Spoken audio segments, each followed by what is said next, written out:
धारा के साथ जुड़कर डॉक्टर बाबा साहब अम्बेडकर, गौतम बुद्धा के विचारों को जुड़कर जो साथी कार्य करते हैं, उनको मानते हैं, वो सभी साथी मानवाधिकार दिवस उपलक्ष्य में कुछ ना कुछ गतिविधि करते रहते हैं, अपने विचार अपने आप रिफ्लेक्ट करके आगे लाने का प्रयास करते हैं। और आज इसी कड़ी में डॉक्टर बाबा साहेब अम्बेडकर स्मृति प्रेरणा केंद्र ने इसको आयोजित किया है, इस मेमोरियल लेक्चर सीरीज को, और उसी के ऊपर चर्चा भी हम आज करेंगे। आपको ये बताने के लिए बहुत है कि डॉक्टर बाबा साहेब अम्बेडकर स्मृति प्रेरणा केंद्र दो बहुत महत्वपूर्ण घटनाओं को देखकर ही शुरुआत किया गया है। डॉक्टर बाबा साहेब अम्बेडकर जब वो छोटे थे तब 1896 में सतारा शहर आए थे। सतारा शहर महाराष्ट्र में, पश्चिम महाराष्ट्र में है, जो पुणे और कोल्हापुर के बीच में है। और वहाँ पे डॉक्टर बाबा साहब अम्बेडकर 1896 में आए थे। इसी सतारा शहर में बाबा साहब ने अपना स्कूली जीवन शुरू किया था 7 नवंबर 1900 में। उसको अब 120 साल हो रहे हैं। बाबा साहब की माता भीमाई, उनका निधन इसी शहर में हुआ था 1896 में। तो दो घटनाएं, जब बाबा साहब सतारा में आए थे और उनकी माता भीमाई का निधन यहाँ पे हुआ था, उसको 125 साल पूरे हो रहे हैं। उसके उपलक्ष्य में ये डॉक्टर बाबा साहेब अम्बेडकर स्मृति प्रेरणा केंद्र शुरू हुआ है। और उसी की एक कड़ी, उसी की एक गतिविधि जो बहुत महत्वपूर्ण है आपको बताने के लिए, जो हमने 125 साल के उपलक्ष्य में 125 ये मेमोरियल लेक्चर सीरीज लगातार 15 जुलाई से 16 नवंबर तक चलाई थी, जिसमें आप में से बहुत सारे मेहमान इसमें जुड़े थे। और आज का ये 129वां दिन है। और आज मानव अधिकार दिवस के उपलक्ष्य में मना रहे हैं। और उसी के लिए आज हमारे बीच में तमिलनाडु से हमारे साथी पांडियन जी उपस्थित हुए हैं।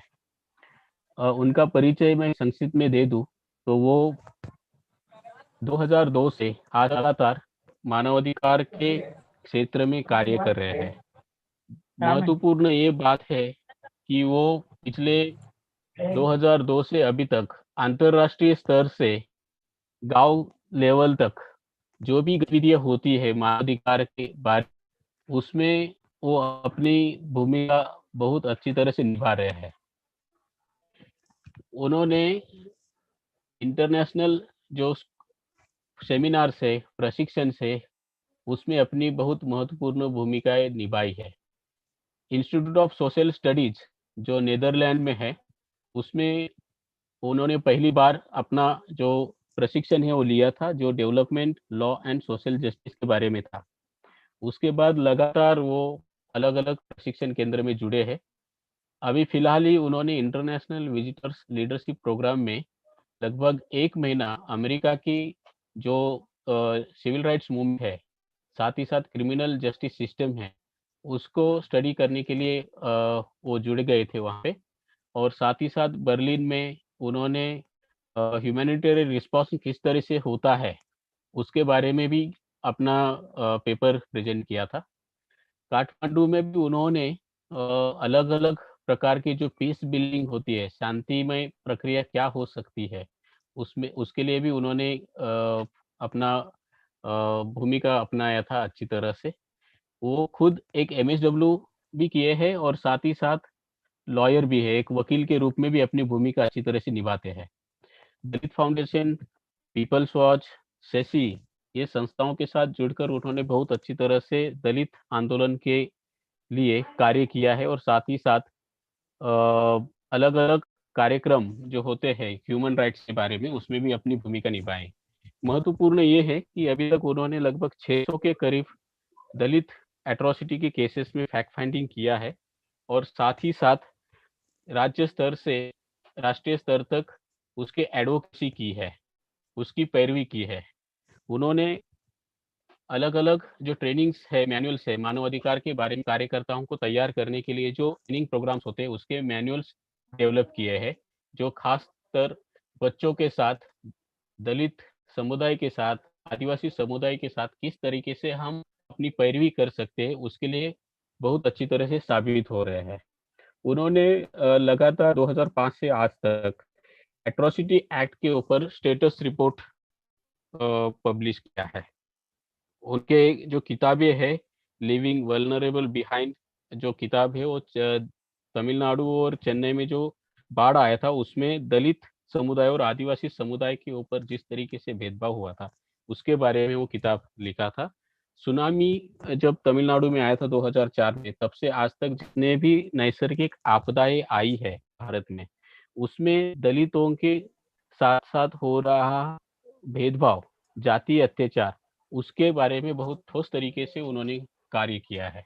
उन्होंने डिनाइल ऑफ डिग्निटी ऑफ दलित इसका एक स्टडी रिपोर्ट तैयार किया था, जिसमें अलग अलग जो नैसर्गिक आपदाएं आती है भारत में, उसमें किस तरीके से उनके साथ भेदभाव हो रहा है उसके ऊपर ठोस तरीके से कार्य किया है। उनके अगर स्किल्स अगर हम देखें तो ठोस तरीके से वो डॉक्यूमेंटेशन मतलब दस्तावेजीकरण किस तरीके से ऐसे केसेस में, ऐसे घटनाओं में किया जा सकता है, उसमें उनका स्किल है, कौशल्य है। तो आज मैं हमारे गेस्ट स्पीकर पांडियन जी उनका स्वागत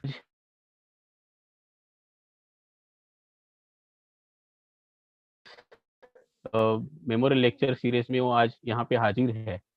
तो I hand over this platform to advocate Pandian ji to facilitate on the eve of Human Rights Day. Yes, Pandian ji.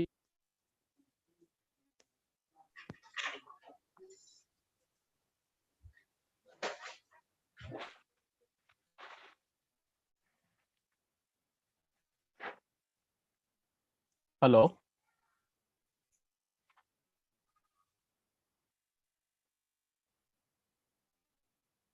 Hello.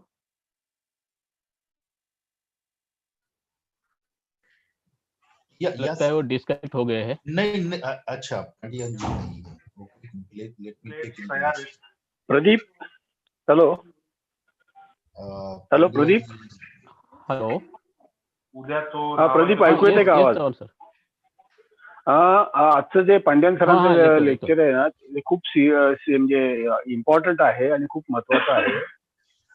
याचं मराठीमध्ये कन्व्हर्शन करण्याचं काम उषाताईंना सांगितलंय का आपण? Hello Ravindra sir, Bharaskar sir Hindi translation करणार आहे. हो सर, हो सर. भारस्कर सर, एक दुसरी रिक्वेस्ट आहे त्याच्याबरोबर. बोला जे सर. पांडियन सर बोलणार आहेत ना, त्याचे महत्वाचे मुद्दे जरा स्क्रिबल आउट करून घ्या सगळे. ओके सर, लगेच करतो. आणि ते झाल्यानंतर मग मला पाठवा, सेशन झाल्यानंतर मला पाठवा व्हॉट्सअप. यस सर, करतो सर लगेच. थँक्यू. Yes sir, yes. ह्याचं लाईव्ह युट्यूबवर लाईव्ह हे सेशन दिसणार आहे. त्याचं चालू आहे युट्यूबवर.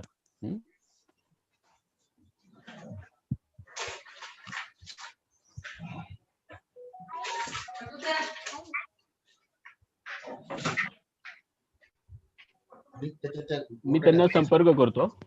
आरडाओरडा त्याच्या घाबरायचं.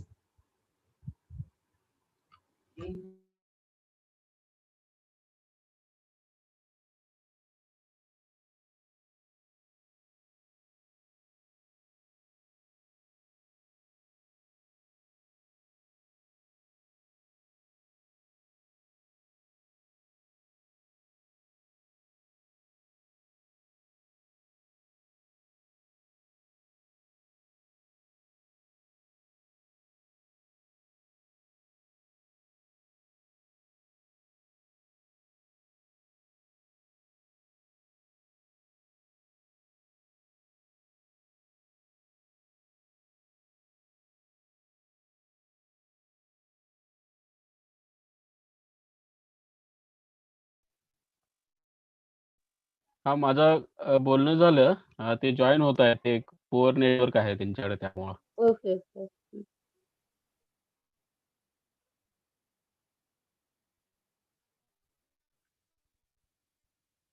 सभी को मैं बताऊं, पांडियन जी वो अंग्रेजी में बात रखेंगे, और हमारे एक साथी डॉक्टर नितिन भारस्कर सर उसको हिंदी में ट्रांसलेट करेंगे। जी सर, ऐसा ही कल डिसाइड हो चुका है। मैं कोशिश करूंगा कि उनके अंग्रेजी का हिंदी में अनुवाद कर सकूं। इसी तरह की यस बात हुई है। यस मैं पूरी कोशिश या करूंगा या सर। मैं पूरी यस यस। एड़ी चोटी का बल लगा दूंगा कि उसको मैं हिंदी में नहीं, अनुवादित कर सकूं।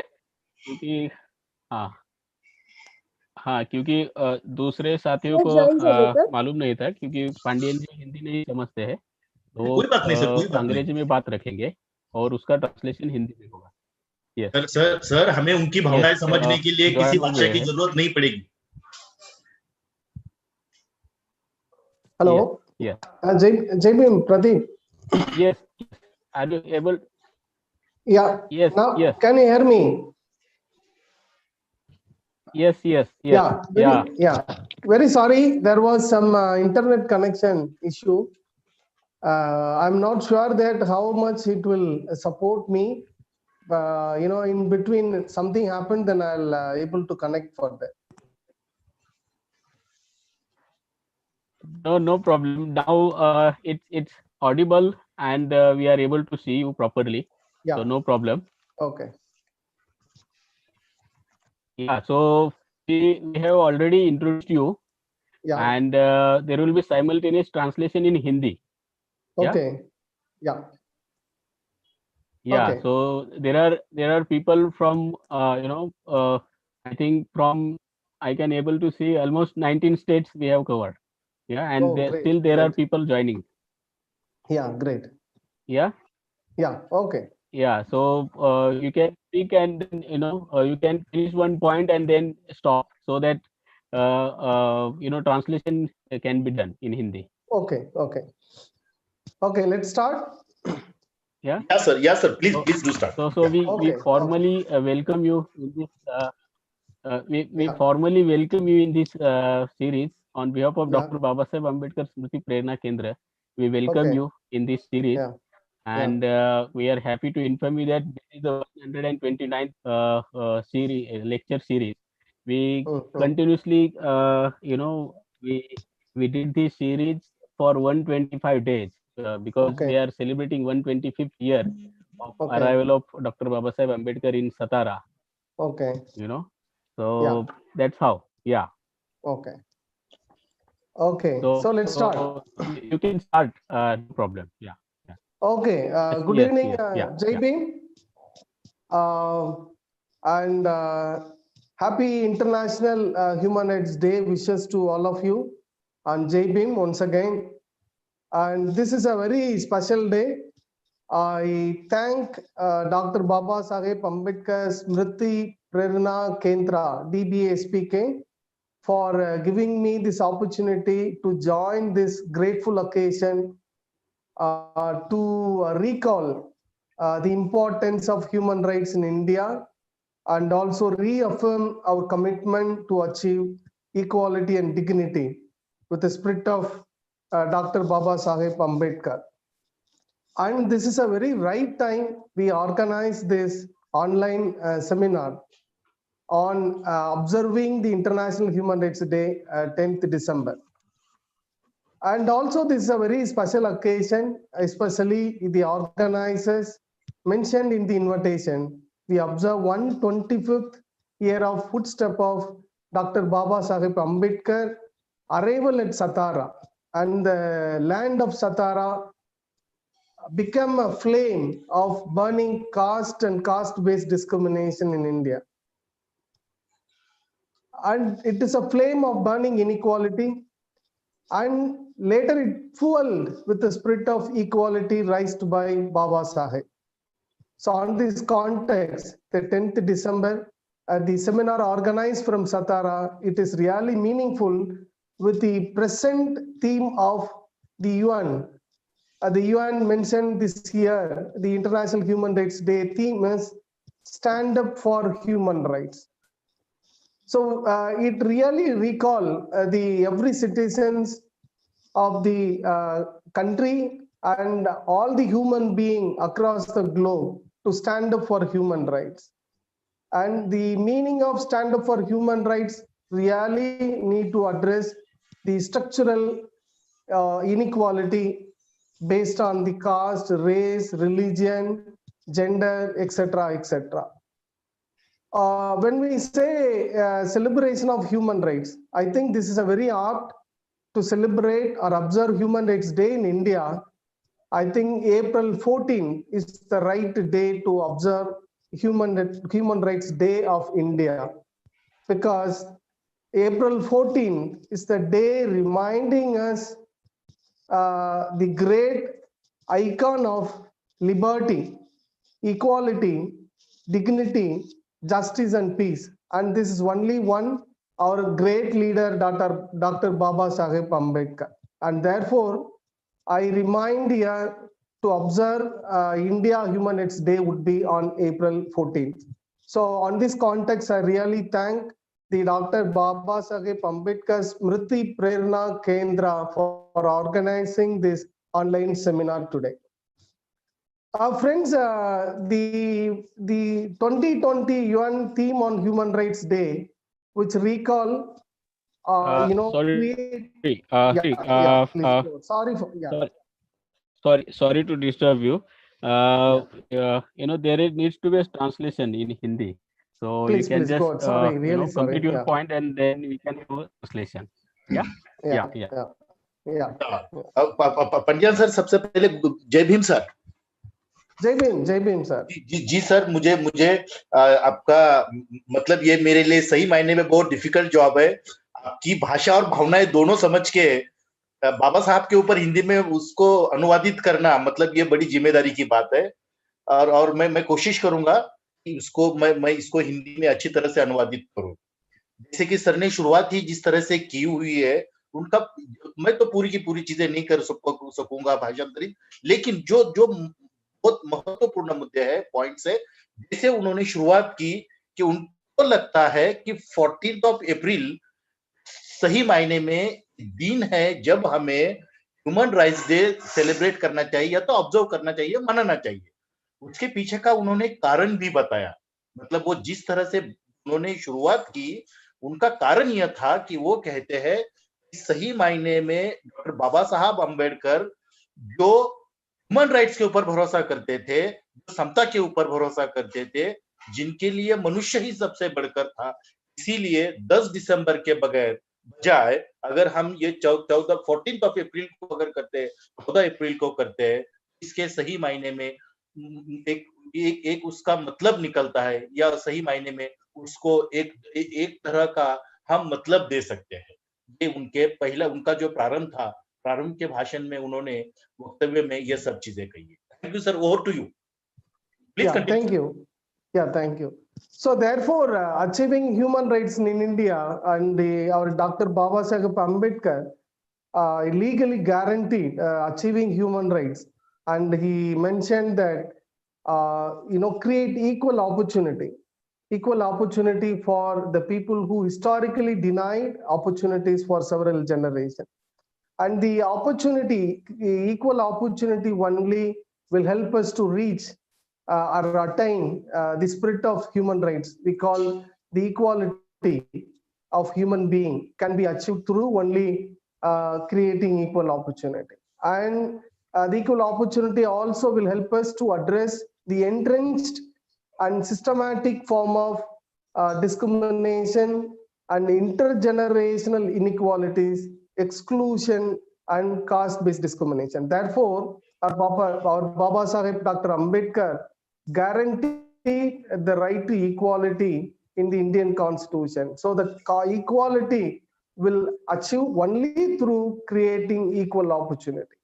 बहुत अच्छी बात कही सर ने। दूसरी बात कि हम आज जिस समता की बात करते हैं, वो समता बाबा साहब ने सिर्फ लोगों को खुश करने के लिए नहीं की। उनको जब हम विजनरी कहते हैं, जब हम उन्हें दूरदृष्टि कहते हैं, उस तरह के नेता कहते हैं, तो उन्होंने इसके लिए एक प्रोविजन बनाई। उन्होंने घटना में, हमारे कॉन्स्टिट्यूशन में उन्होंने इस तरह की प्रोविजन की कि इसको लीगलाइज किया, मतलब उसे संविधानात्मक दर्जा दिया। वो इसीलिए दिया कि उन्हें पता था आज मैं हूं, कल रहूंगा नहीं रहूंगा, लेकिन हो सकता है कि कल ये जो आज का जो सिचुएशन है, आज की जो स्थिति है बदल भी सकती है। इसीलिए उन्होंने घटना में उसको एक घटनात्मक रूप दिया, और घटनात्मक रूप इसलिए दिया कि सही मायने में आज हम जो समानता की बात करते हैं, सर ने एक बहुत अच्छी बात की, जो वो कहना चाहते थे, ये रिजर्वेशन क्या है, ये आरक्षण की हम जो बात करते हैं, ये है, ये और कुछ नहीं, ये समानता है। Everybody should get an equal opportunity, जिसे हम मिनिमम रिप्रेजेंटेशन कहते हैं। सभी लोगों को सभी जगह पे होने का उनका हक बनता है, और वो तभी पॉसिबल था जब इस तरह का there should be the adjustment, और there should be kind of, क्या कहते हैं हम उनको, घटना में उस तरह का उन्होंने निवेदन करके रखा हुआ है। इसीलिए आज हम हमारे हक के लिए घटनात्मक तरीके से लड़ सकते हैं, उसके ऊपर बात कर सकते हैं। Sir, over to you. Yeah.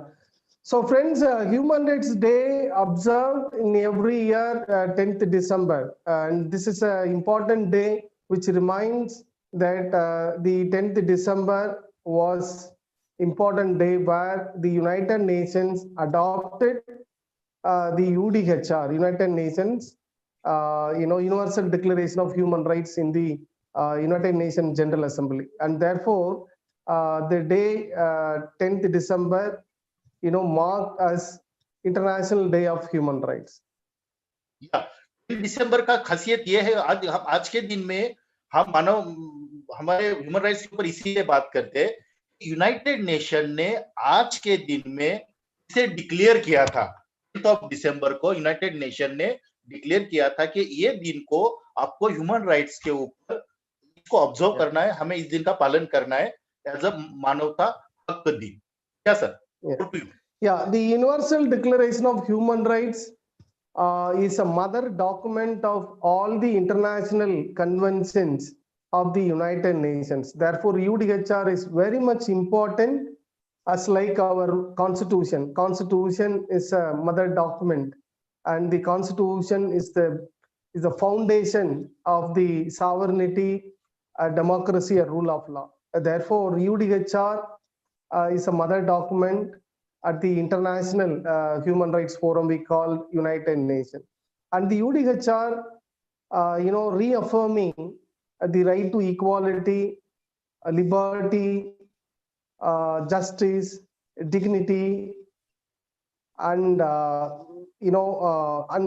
and peace.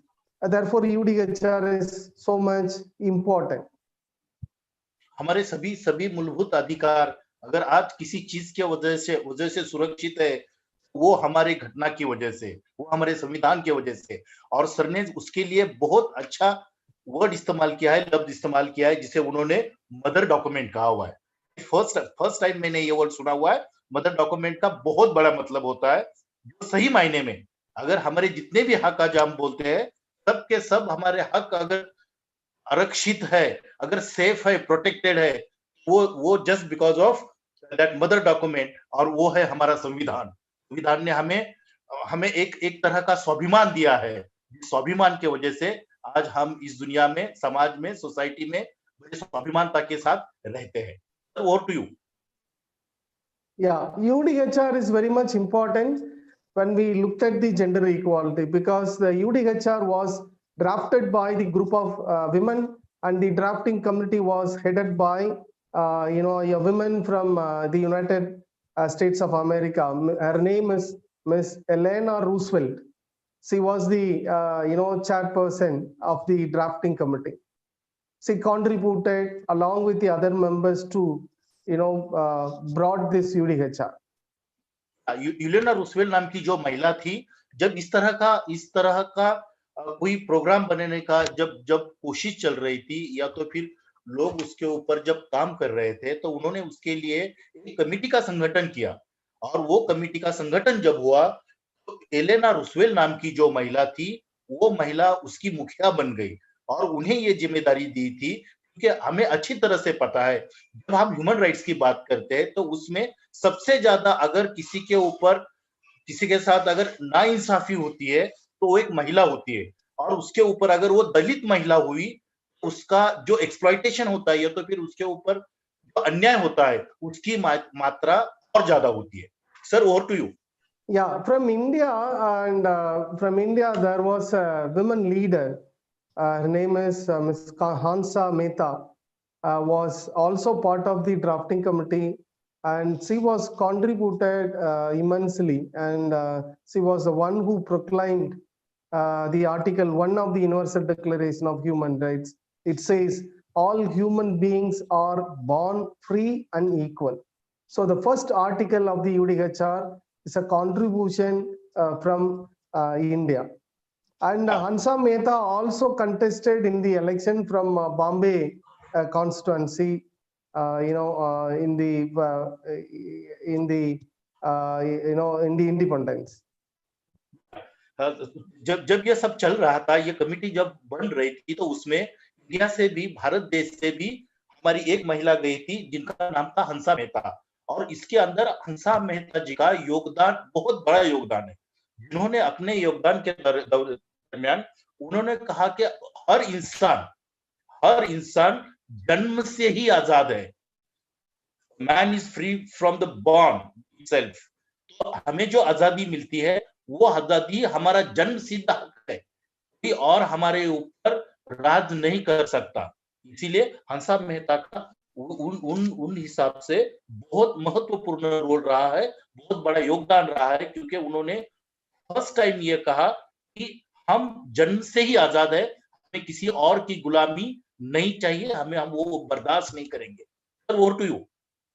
Yeah, so observing International Human Rights Day this year is very much important when we compare to the previous years, because we know all of us, all the human beings in the planet were, undergone a kind of brutal form of very dramatic experiences of, the health disorder happens, through COVID-19, and therefore the United Nations, call for better world, and then stand up for human rights. And the COVID-19 crisis really, deepened the issue of poverty, and also it immensely raised inequalities, and also a structural, form of violations and entrenched discrimination.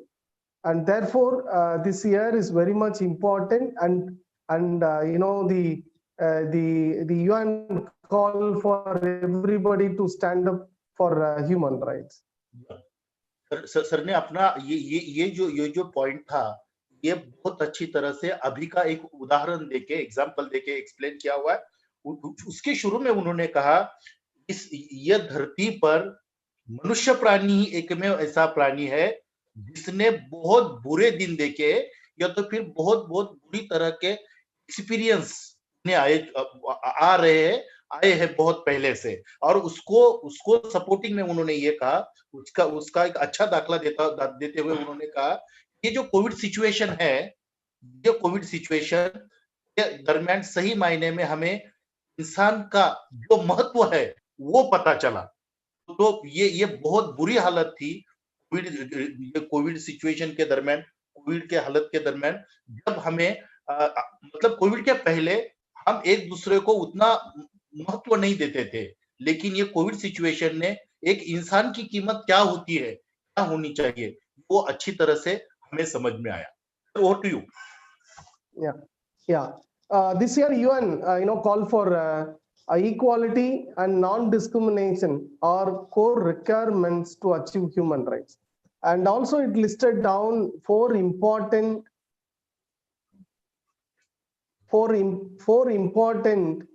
steps to achieve human rights this year. The first one is, it demands everybody's commitment to end discrimination of any kind. It may be the discrimination based on the caste, race, religion, gender, class, etc., but it demands to end discrimination. And if you take India as an example of discrimination, and recently we witnessed, the right-wing, groups and the fundamentalists, also they came up with different forms of cultural narratives, and it was really contributed for polarization and unleashed brutal form of human rights violation. So therefore, UN demand to end discrimination at any form. Yeah. ये 2020 में हमारे Uno ने बहुत अच्छी step ली हुई है और वो स्टेप उनको हर तरह की विषमता अभी दूर करनी है और उस विषमता को दूर करने के लिए उनके पास एक सूत्री या तो फिर चार स्टेज में उन्होंने उसको दूर करने की या हटाने की या फिर निकाल देने की कोशिश की हुई है या तो फिर वो कर रहे हैं। सबसे पहला मुद्दा जो उन्होंने कहा कि हर तरह की विषमता को इस विश्व से निकाल देना चाहिए। वो विषमता किसी भी चीज की हो सकता है जाति को लेके हो, किसी के कलर को रंग को लेके हो, धर्म को लेके हो, किसी भी चीज को हो। सबसे पहले ये चीज को इरेडिकेट करना चाहिए, पूरी तरह से जड़ से इसे निकाल देना चाहिए। Sir, over to you. Yeah, the second appeal of the UN this year to reduce widespread inequality. So it really asks for the core commitment of equality and non-discrimination would be a core requirement or core principles of everybody to reduce widespread inequality.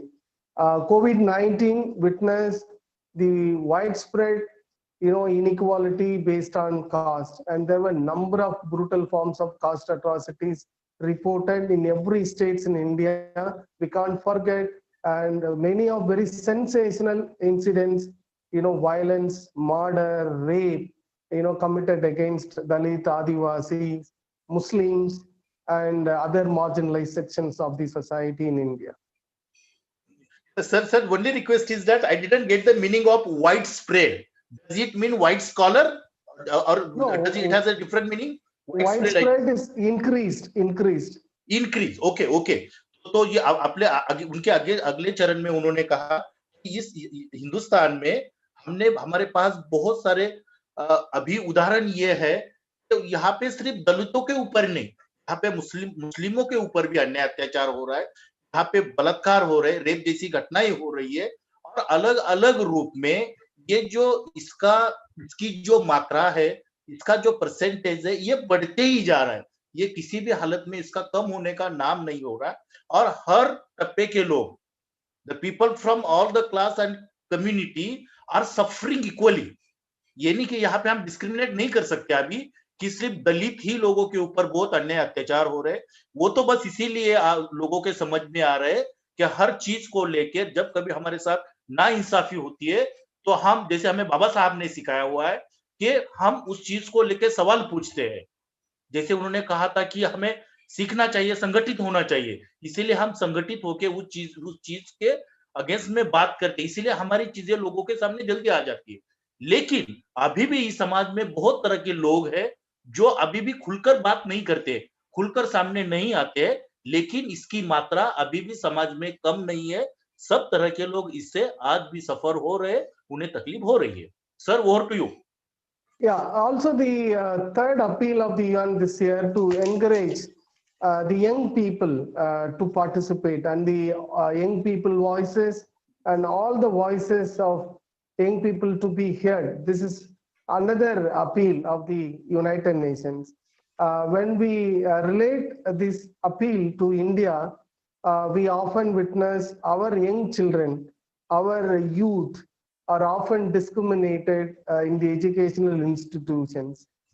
We saw many suicidal happen. We can't say that was a suicidal, and it was a murder by the derogatory form of caste discrimination by the teachers and by the professors. And therefore, no, this year it's very meaningful, and also this is a very important matter for India to really consider to encourage participation of all the young people without any form of discrimination. Yeah, guys, ये एक तरह का हमें आह्वान किया हुआ है। It is a kind of challenge. क्या सर कह रहे हैं कि अभी ये वक्त में इस देश के जो जवान हैं, जो जवान है इन्हें खुलकर सामने आना चाहिए, क्योंकि वो भारत का भविष्य है। ये नहीं कि हर वक्त हम जिम्मेदारी किसी और की तरफ देंगे और हम सिर्फ सोशल मीडिया का यूज करके 2-4 लाइन में हमारा गुस्सा हम लिखेंगे, बोलेंगे, ये नहीं चलेगा। अभी हमारे जिसके देश के जो भी नौजवान है, उन्हें खुल के बाहर आना चाहिए और उन्हें किस चीज के लिए बाहर आना चाहिए, उसका उन्होंने बहुत अच्छा उदाहरण भी दिया। इसीलिए कि हमारी जो भी सुसाइड्स है, जितनी भी आत्महत्या है, वो आत्महत्या नहीं है, वो मर्डर्स है। वो एक तरह की वो हत्या है। और जो हमारे देश के खेतिहर है, जो फार्मर्स है, आज ये जो भी आत्महत्या कर रहे हैं, वो आत्महत्या नहीं कर रहे। इस समाज की जो रचना है, ये समाज में जो अन्याय अत्याचार हो रहा है, इनजस्टिस हो रहा है, नाइंसाफी हो रहा है, उसके वजह से उन्हें आत्महत्या करने के लिए प्रेरित किया जा रहा है। उन्हें आत्महत्या के सिवा उनके सामने और कोई ऑप्शन भी नहीं है और कोई उनके सामने विकल्प नहीं है। अगर तुम्हें इस देश से अगर ये सब चीजों को कम करना है, तो तुम्हें खुल के सामने आना चाहिए, तुम्हें इसके ऊपर बोलना पड़ेगा। Yes sir, over to you. Yeah, and the fourth, appeal by the UN is to increase and intensify our efforts to achieve sustainable development goal. And this is the only way to achieve human rights and the universal meaning of human rights, they said. So it would be the most appropriate appeal to the state, and every state should commit and allocate, adequate resources to achieve the sustainable development goal. When it comes to reaching of the unreached, so the state must allocate appropriate budget and resources to empower the Dalit and Adivasi communities, religious minorities and other marginalized sections. या guys, sustainable development ये बहुत बड़ी term है। आज के दिन में हर जगह पे आप ये सस्टेनेबल डेवलपमेंट नाम की चीज सुनोगे। इसका सही मायने में मतलब ये होता है कि हमें जो भी आज करना है, ये हमें अगले 20, 25, 30 साल तक ये चीज चलेगी, इसको ध्यान में रख के करना है। ये एक चीज सर ने कही। और दूसरी चीज बहुत महत्वपूर्ण कही, जिसमें उन्होंने कहा रीचिंग टू अनरीच। मतलब समाज का वो टप्पा, समाज का वो घटक, समाज के वो लोग जिन तक अभी तक वो सुविधाएं नहीं पहुंच पाई। सुविधाएं मतलब उन्हें आज भी इंसान जैसे जीवन जीने का वो हक नहीं मिल पाया। वो भी इंसान है, बस उनका दुर्भाग्य ये है कि उनको इस समाज ने धिक्कारा है, और धिक्कारने के लिए उन्होंने उसका कोई ठोस कारण तक नहीं दिया। तो आज सही मायने में मतलब जो सर का जो कहने का मतलब था कि जो इस समाज का दुर्बल घटक है, या तो फिर जिन्होंने बहुत अन्य अत्याचार से किए हुए, वो लोगों को सही मायने में ह्यूमन राइट्स क्या है, वो उनको किस तरह से मदद कर सकता है, इसके ऊपर काम करना जरूरी है। अगर ये काम कोई कर सकता है तो इस देश का जवान कर सकता है, नौजवान कर सकता है। Sir, over to you. Yeah, so he said the Universal Declaration of Human Rights is a mother document of the United Nations, where you find that the preamble of the UDHR is very much significant. As like our Indian Constitution, it says the inherent dignity, equal rights are the foundation of freedom and justice, peace in the world. So it says the dignity of every individual is inherent. Inherent means inbuilt. Dignity with you when you was born, and the equality also inherent value, inherent right of every individual. And these two are the foundation of freedom. Freedom is liberty, and justice and peace. So it means nobody shall discriminate by for any reasons.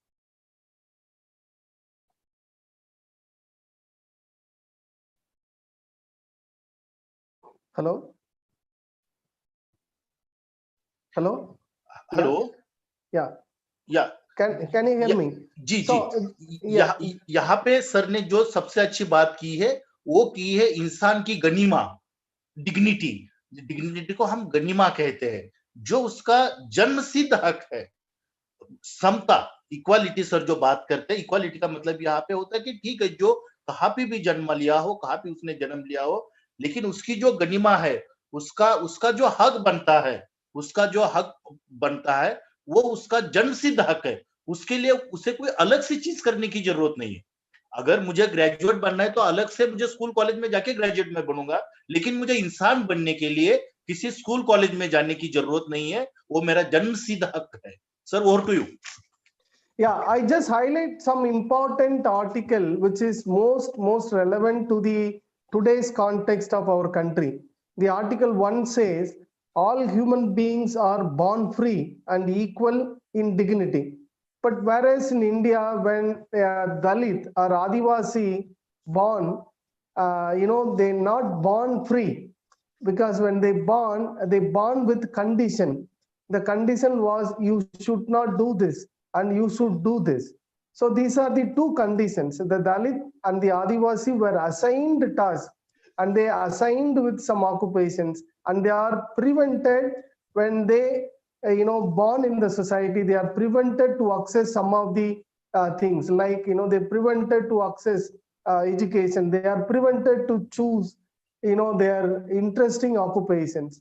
So, but the article 1 says all human beings are born free and equal in dignity. Similarly, our constitution says all are equal before law. So our Dr. Babasaheb Ambedkar, guaranteed this right to equality in the constitution with the experiences of the caste discrimination was entrenched in the society for several generations. So it was an experience of Dr. Ambedkar to guarantee the right to equality in the constitution. So there is a good connection of Indian constitution and the UDHR.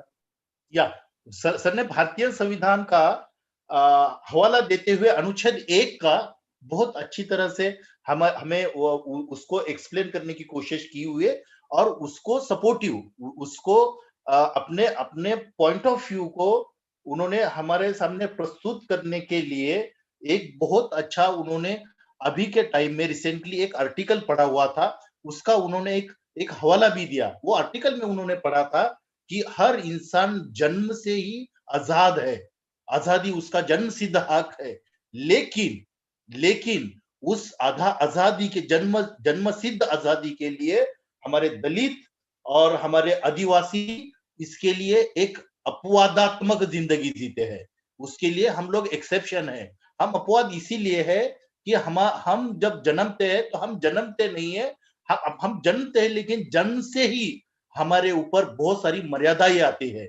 हमें ये करना चाहिए, हमें वो नहीं करना चाहिए।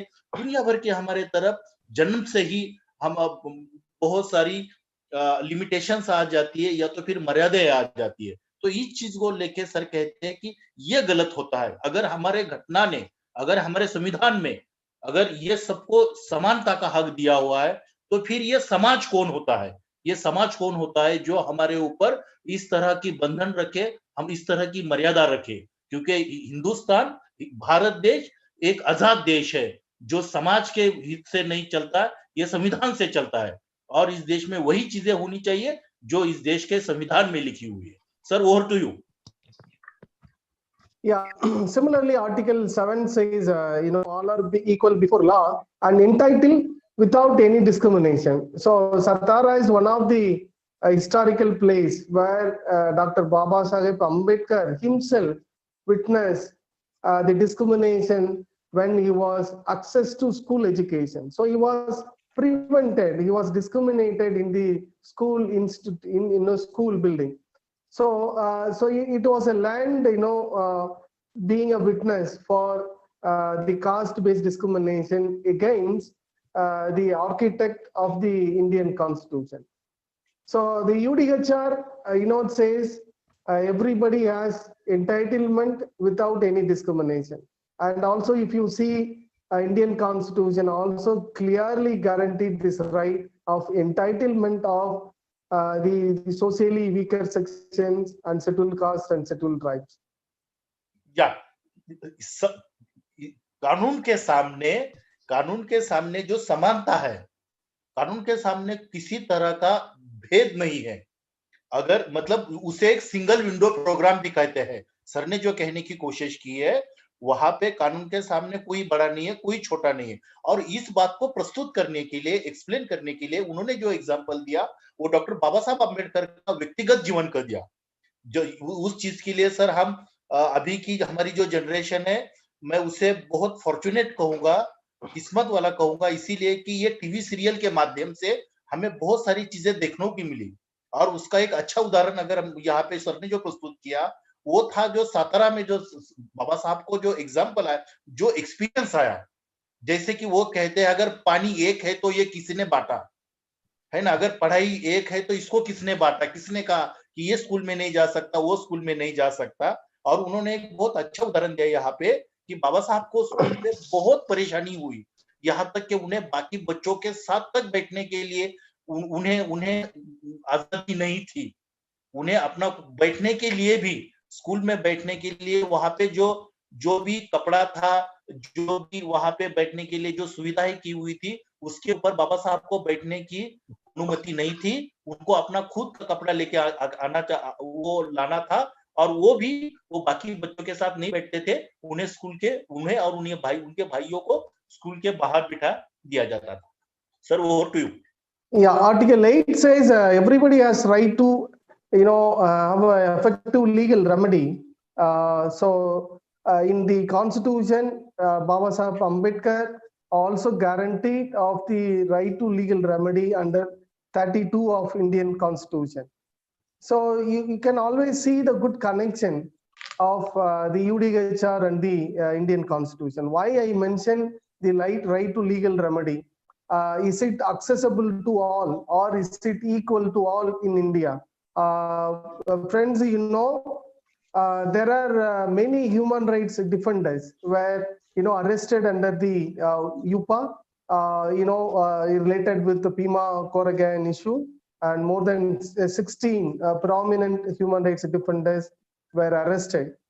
They were in the incarceration, they were in the judicial custody for nearly 2 years.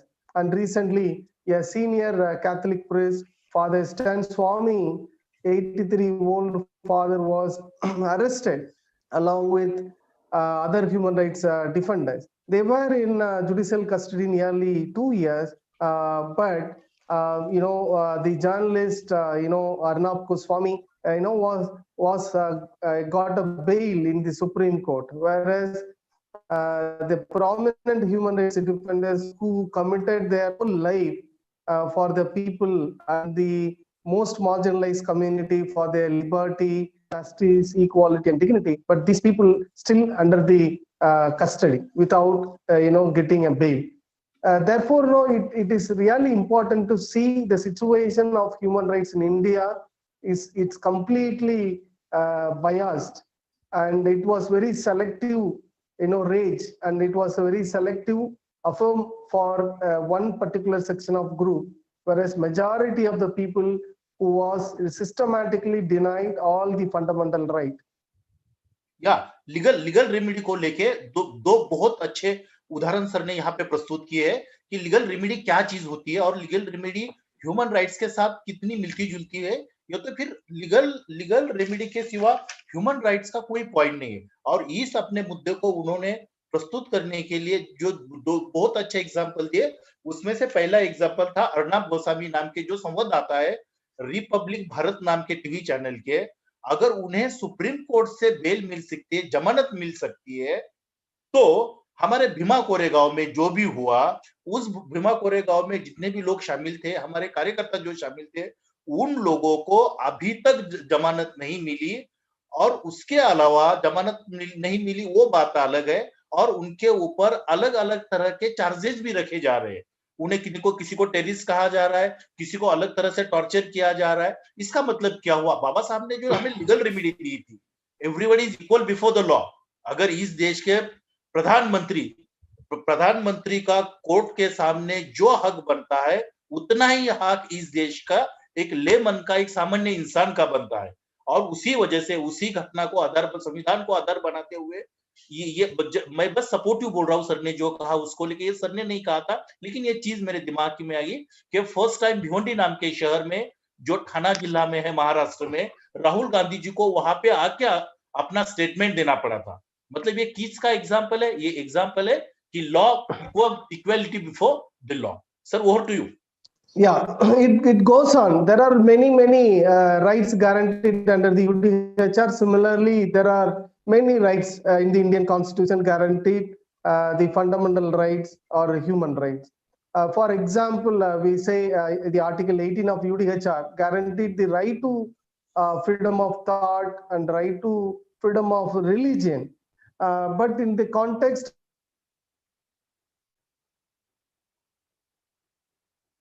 government in the UP recently brought the legislation to prevent the religious conversion, whereas the law says right to religion is a fundamental right. Similarly, the article says the right to peaceful assembly is a fundamental right, whereas in India, when we gathered for expressing our opinion, or we gathered for a protest, we know what would happen to us. We immediately targeted by the police, or we arrested with the false charges. So this is a rage I wanted to mention here. या अगले आगे का मुद्दा हम सबने ये हमारे वर्तमान पत्र के या तो फिर हमारे पेपर के माध्यम से, हमारे टीवी चैनल के माध्यम से हमने सुना है, जो अभी यूपी गवर्नमेंट ने अभी डिसीजन लिया हुआ है, एक कानून पारित किया है, पास किया हुआ है, जिसका नाम है लव जिहाद, जिसे वो लव जिहाद कहते हैं। लव जिहाद का मतलब ये होता है, कोई हिंदू लड़का और मुस्लिम लड़की या वाइस वर्सा अलग भी हो सकते हैं, उन्हें जब तक अगर उन्हें शादी करनी है, अंतरधर्मी विवाह करना है, तो उन्हें उस सबसे पहले जाके उस जिले के कलेक्टर से जाके बात करनी पड़ेगी। एंड देन उसके बाद जो कलेक्टर होते हैं, जिन्हें जिला मैजिस्ट्रेट भी कहा जाता है वहां पे, फिर वो जाके वहां के पुलिस अथॉरिटी को वो बात बताएंगे कि इसके ऊपर पूरी इंक्वायरी होनी चाहिए, उसके ऊपर पूरी छानबीन होनी चाहिए। लव जिहाद नाम की जो कॉन्सेप्ट रखी हुई कि ये सही मायने में क्या है, ये लोगों को प्रेशर में शादी कर रहे हैं कि इसके ऊपर कोई और किसी तरह का प्रेशर है, कोई कम्युनल प्रेशर है, किसी जाति धर्म के लोग इन्हें जबरदस्ती ये करवा रहे हैं। ये सब चीज का अभी नया कानून यूपी में बना हुआ है। लेकिन सर का कहने का मतलब ये है यहाँ पे कि शादी करना ये हमारा बहुत पर्सनल डिसीजन है, बहुत व्यक्तिगत डिसीजन है ये हमारा, इसके ऊपर कोई कानून नहीं बन सकता। और ये कानून सेट असाइड होने के बहुत ज्यादा मायने में चांसेस है, क्योंकि किसी को भी हमारे व्यक्तिगत लाइफ में शादी जैसे डिसीजन में हस्तक्षेप करने की, इंटरफेयर करने की आजादी नहीं हो सकती, ना कि यहाँ की कानून व्यवस्था और ना कि यहाँ का कोई राजनीतिक पार्टी। Sir, over to you. Yeah, friends, our Dr. Babasaheb Ambedkar was laid down the foundation for building the human rights law in our country. The Human Rights Protection Act 1993 enacted, and it guarantees the right to life, liberty, equality, and dignity. And there are other special legislations we can list it here. One is the SC/ST Prevention of Atrocities Act 1989, and later it was amended in 2015. And also, it has NHRC, National Human Rights Commission, established in the year 1993. We celebrated 25th years of the commission in 2018, but we don't know how much the commission able to promote the human rights, or promoting the culture of human rights in India. And also there are other statutory commissions which really responding to the incidents of human rights violations, caste-based discrimination, or violence against women. For example, if you take a National Commission for Scheduled Caste, the last 1 year, the full commission found vacant. There was no chairperson appointed, vice chairperson was appointed, and 3 members still vacant in the commission. Then you can see the commitment of the country to protect the rights of the Dalits and the Adivasi. Friends, the COVID-19, if you see, there were lot of cases reported, and all brutal form of caste-based discrimination. We can't forget what happened at Hathras in Uttar Pradesh. And even that issue, our country, our Prime Minister, or and the social justice department, they not taken any swift response to immediately appoint the full commission in the National Commission for Scheduled Castes.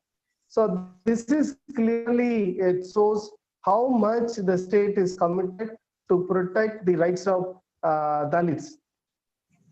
या आज जो हम human rights की बात करते हैं, इसकी अगर सबसे पहले अगर किसी ने अपनी सोच दी हुई इसके ऊपर, या तक हम ये कह सकते हैं कि ये 1983 में 1983 में ये सबसे पहले जो संकल्पना थी, ये इसके ऊपर जो सोच थी, ये बाबा साहब की थी। और इस सब चीजों को आगे एक्सप्लेन करने के लिए सर ने जो एग्जाम्पल्स दिए हुए, वो 3 एग्जाम्पल दिए हुए। सबसे पहले उन्होंने जो उदाहरण यहाँ पे प्रस्तुत किया है, वो क्या है कि कोविड की सिचुएशन में, जो अभी भी है, कोविड के सिचुएशन में बहुत बुरी तरह से लोगों ने एक स्पेसिफिक जाति के लोगों को ही उसको एक प्रॉपर ट्रीटमेंट दी, अच्छे तरह से उनके साथ सलूक किया, और बाकी जो गरीब थे, आदिवासी थे, जो दलित कम्युनिटी के लोग थे, मागास प्रवर्ग के लोग थे, उन्होंने उनको अच्छी तरह से उनको ट्रीटमेंट नहीं मिली, या तो फिर उनको अच्छी तरह से गवर्नमेंट से उनको एक तरह का कोऑपरेशन नहीं मिल पाया। ये पहला एग्जांपल था। दूसरा एग्जांपल सर ने जो दिया, वो दिया जो हमारे हथरस में जो घटना हुई। हथरस की घटना में हमने सबने देखा कि लोगों ने उसे, बाकी लोगों ने, स्पेशली मीडिया ने उसे एक मेले के तरह, हर एक बंदे ने उसको अपना एक राजनैतिक वो दबाव कैसे बना सकते हैं, अपना एक राजनीतिक एजेंडा कैसे चला सकते हैं, इस तरह की कोशिश की। और सर ने जो तीसरा मुद्दा इसके अंदर बताया कि ये कोविड लॉकडाउन के वक्त, ये जो हमारा लॉकडाउन हुआ था, वो वक्त हमारे मजदूर का, ज्यादातर जितने में मजदूर थे, जितने भी माइग्रेट हुए थे मजदूर थे, वो ज्यादातर 90% मजदूर हमारे कम्युनिटी से, दलित कम्युनिटी से होते। उन लोगों को कई डिस्टेंस तक, मैलों तक उन्हें पैदल चलना पड़ा। और हम सब लोगों ने ये टीवी पे भी देखा है कि किस तरह की कठिनाई वो लोगों को सहनी पड़ी।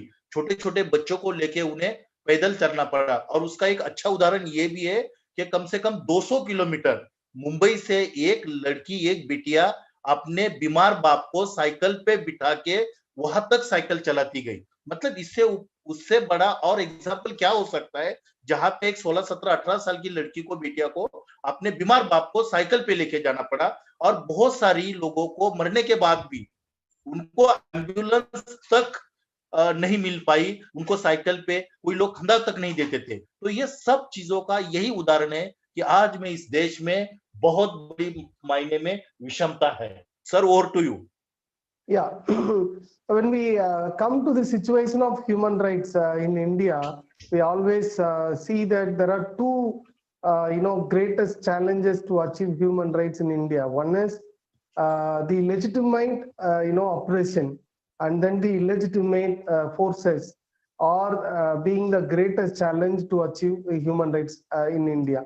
When we say legitimate, the challenge in India, which is the government brought draconian laws, anti-human laws, which really, prevent the citizens of the country to access human rights. For example, there are number of legislation were recently introduced in the parliament, which is completely, against the interest of the citizens, especially the policy. If you take a policy, the National Education Policy 2020, which is completely denial and exclude the right to education of the Dalits, Adivasi, and the other most marginalized sections of the society, and also the very poor, people in the country.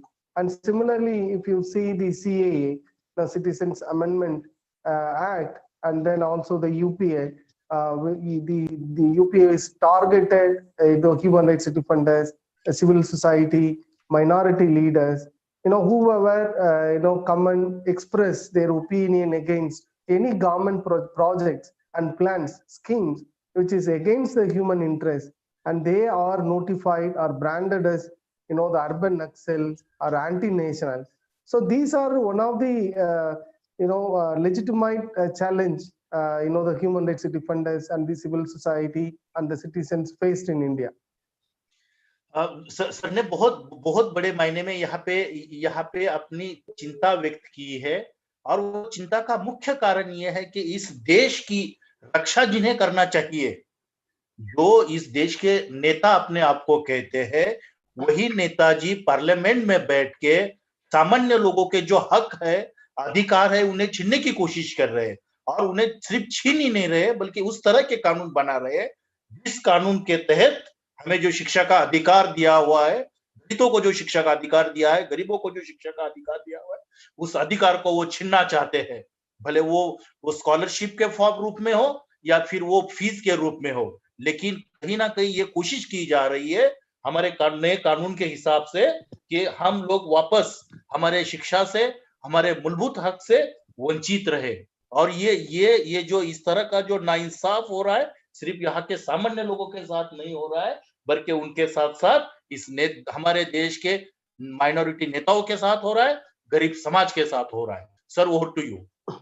Yeah, now you can see a very classical example of the legitimized oppression of the citizens of the country is the former the legislation recently brought. See the Delhi now, more than 80,000 the farmers, they gathered in Delhi in this severe cold, and they continue their protest for more than 15 days. But the state was not immediately listened to the voice of the farmers. But after the struggles, and there were many, pressure came from different states, and also the pressure came from the international, community, and then the government able to listen to the farmer. So it was the, the legitimate form of oppression against the citizen. Similarly, if you say India is known for the kind of discriminatory culture by the caste system, and discriminatory culture by the gender, respect in our society, and also the discriminatory culture governed by religious beliefs, and also the class structure, and also the discriminatory by culture. And there were many cultural narratives which systematically discriminate and exclude different sections of the society, especially the Dalit, Adivasi, Muslim minorities, other religious minorities, and marginalized communities. और एक आगे की बात sir ने जो अभी जो हो रहा है दिल्ली में, हम सब लोग पेपर पढ़ते हैं या तो फिर टीवी देखते हैं, लगभग 50 दिन होने को आए जहां पे 80,000 हमारे सिख बांधव या तो फिर लोग पूरे भारत से लोग वहां पे आए हुए हैं उन्हें सपोर्ट करने के लिए। और उसके अंदर सर ने एक छोटी सी बात बताई, लेकिन वो बहुत अच्छी बात है। अगर तुम लोगों ने अगर तुम कोई रूल्स लेके आए हो, कोई कानून लेके आए हो, अगर वो इस देश के खेतीहर के लिए है, फार्मर्स के लिए है, अगर वो इसको लेके इस तरह का प्रोटेस्ट कर रहे हैं, इसका मतलब वहां पे कुछ ना कुछ तो गलती हुई है। तुम लोगों को वो गलती सुधारना पड़ेगी, लेकिन वो गलती सुधारने के बजाय तुम लोग उनको कानून का डंडा दिखा के, कानून का डर दिखा के उनको वहां से भगाना चाहते हो। इससे बड़ा और क्या किसी के साथ नाइंसाफ हो सकता है। और एक चीज उन्होंने कही है कि भारतवर्ष पहले से ही एक विषमता का प्रतीक रहा है। वो विषमता किस बेस पे वो करते हैं, उसके लिए क्या पार्श्वभूमि होती है। सबसे पहले विषमता के लिए वो जो मिसाल दी जाती है वो दी जाती है जाति के लिए। ये सब सुनते हुए मुझे बाबा साहब का एक बहुत अच्छा उदाहरण याद आया। बाबा साहब कहते थे, मैं ब्राह्मण को जरूर ब्रह्म समझूंगा, लेकिन वो ब्राह्मण का जन्म ब्रह्मा के मुंह से होना चाहिए। मैं उसी ब्राह्मण को मैं भगवान समझूंगा। लेकिन अनफॉर्चुनेटली उनके जब तक वो जिंदा थे और आज के तारीख तक कोई भी ब्राह्मण का जन्म ब्रह्म के मुंह से नहीं हो पाया, इसलिए बाबा साहब ने उन्हें कभी भी भगवान नहीं समझा। बस उसी को करते हुए सर कह रहे हैं कि सर ने जो एग्जांपल दिया कि यहाँ पे अलग अलग तरह की विषमता है। यहाँ पे जाति के नाम पे होती है, धर्म के नाम पे होती है, लोगों के रिलीजन के नाम पे होती है, मुस्लिम को अलग तरह से तकलीफ दी जाती है। तो बेस जो है कि तुम लोग भारत देश महान है, लेकिन सबसे पहले तुम महानता के मायने तो समझो। आपके महानता के मायने इस तरह से है कि हम इसलिए महान है कि हम गरीबों को, दुबले लोगों को और ज्यादा तकलीफ देते हैं। ये कोई महानता नहीं हुई। मतलब मुझे एक बात बहुत अच्छी याद आई कि राहुल गांधी गरीबों के घर आके खाना खाए, ये बड़ी बात नहीं है।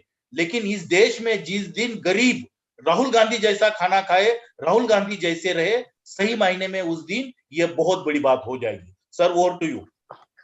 Yeah, we friends, we celebrated 72 years of India's independence, but still we find the fundamental rights are still being a challenge for Dalit and Adivasi community. So every day we witness this. We are struggle to enjoy the fundamental rights guaranteed by the Indian Constitution. When we wake up in the early morning every day, we really struggle to use or access our legal guaranteed rights. For example, the right to mobility, and any person can move from one place to another place. This is a fundamental right guaranteed under the Indian Constitution.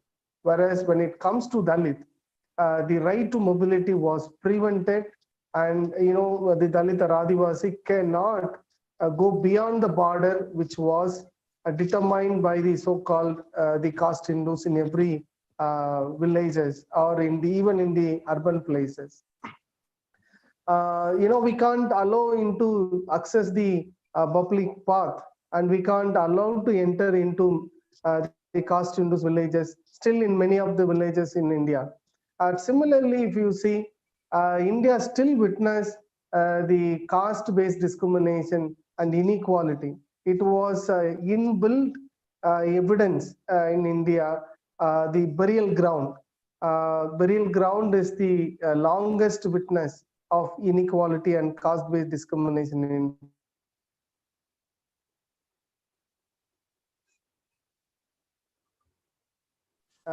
Buried together in one ground. So the caste continues even after death. And similarly, if you take the schools, the caste discrimination is entrenched among the children and the teachers and the school staffs. In Tamil Nadu, it was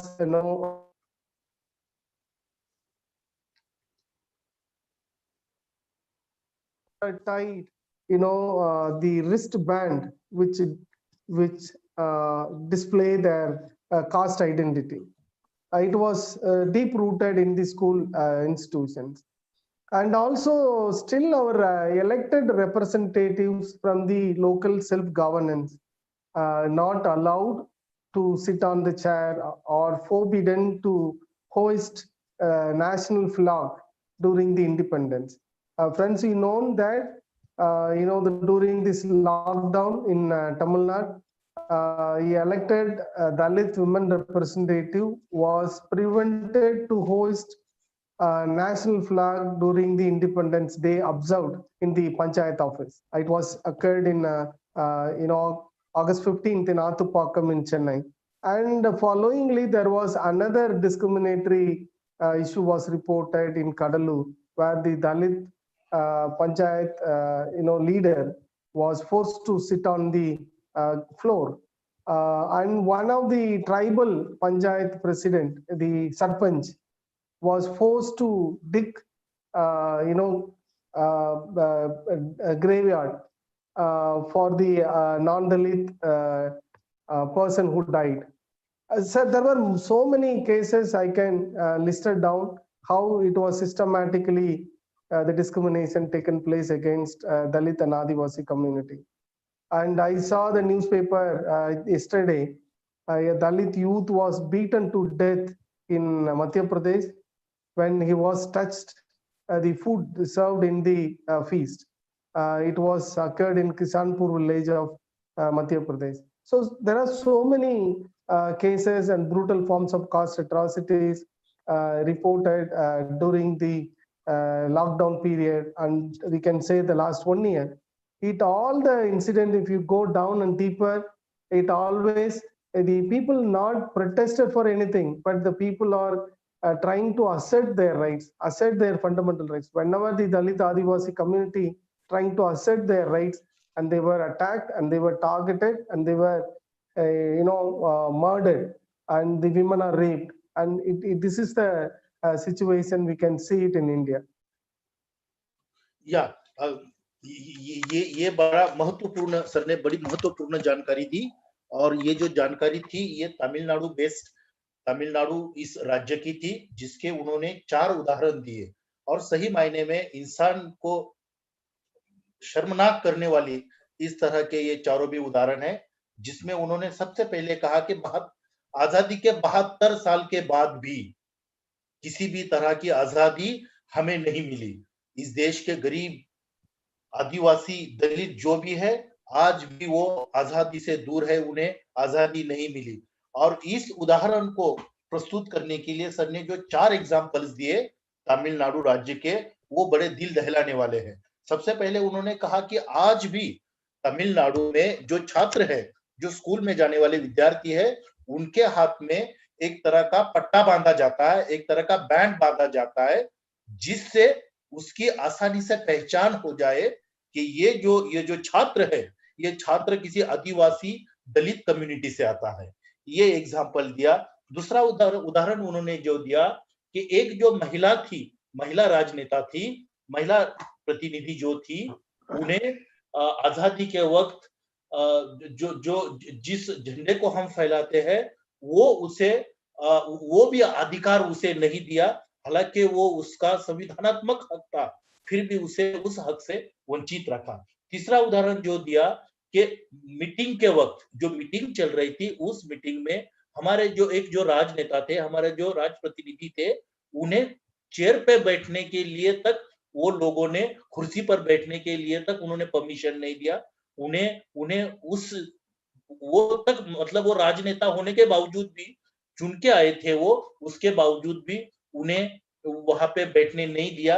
और आखिरी जो उन्होंने example दिया, वो था हमारे किसी राजनेता को कब्र खोदने के लिए मजबूर कर दिया, हालांकि उनका काम नहीं था, लेकिन बस तुम किसी दलित कम्युनिटी से हो, पिछड़े जनजाति से हो, इसीलिए अगर गांव में किसी की मृत्यु हो जाती है, तो आपके पहले से आपके फोरफादर, आपके पूर्वज जो करते थे, वो काम आपको करना पड़ेगा, भले आप चुनकर आए हुए प्रतिनिधि क्यों ना हो, फिर भी उन्हें किसी सवर्ण जाति के लोगों की कब्र खोदने के लिए मजबूर किया गया। Sir, over to you. Yeah, as I said, achieving human rights in India is a big challenge, and the caste played a vital role, and it became a greatest challenge to achieve human rights. And why the caste become a matter in India? Because caste always considered to be a privilege for section of group, and the caste always being exploitive instrument, and it will be a instrument for denying the right to equality and dignity and justice and peace for the one section of the community.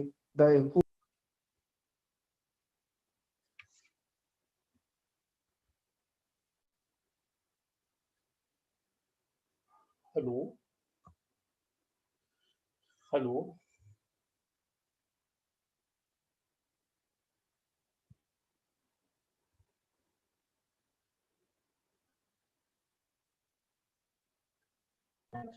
You are muted. Your mic is mute. अच्छा, उनको message करना पड़ेगा, उनको message करना पड़ेगा।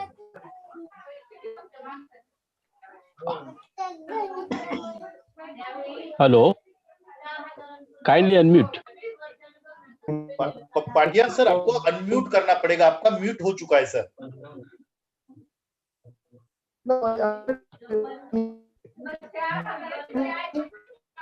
Please write in the chat box. Write in the chat box.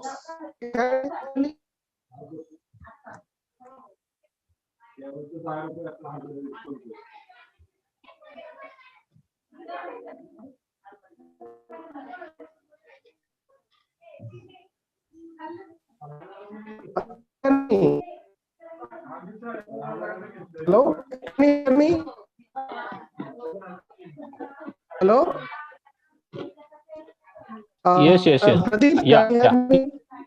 Yeah. So therefore, Yes. cost is a matter. Okay. So cost is deep rooted in India. Even it has become a very strong force, and now the caste or illegitimate forces becoming so much stronger through political polarization or support, and then the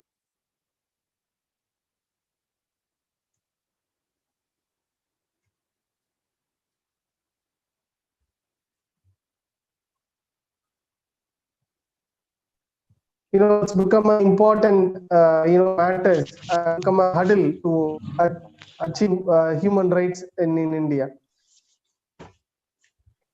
So now in our society, caste always maintain the privileges and the social status quo, and it always maintain the privileged social milieu for the so-called caste Hindus. And by why the caste important? Because by using this, or they really wanted to maintain the social status quo, and always they take caste, and for that they use physical violence and threatens, and also they're trying to building collective memory through various distorted narratives against the marginalized communities, Dalit and Adivasis. So this is very, very important recently now. The religious fundamentalist group and the right-wing group, they so much concentrating, building collective consciousness, and also they are really interested to build collective memory among the so-called dominant caste and then the Dalit community. So these are the challenges when we looked at along with the caste in India.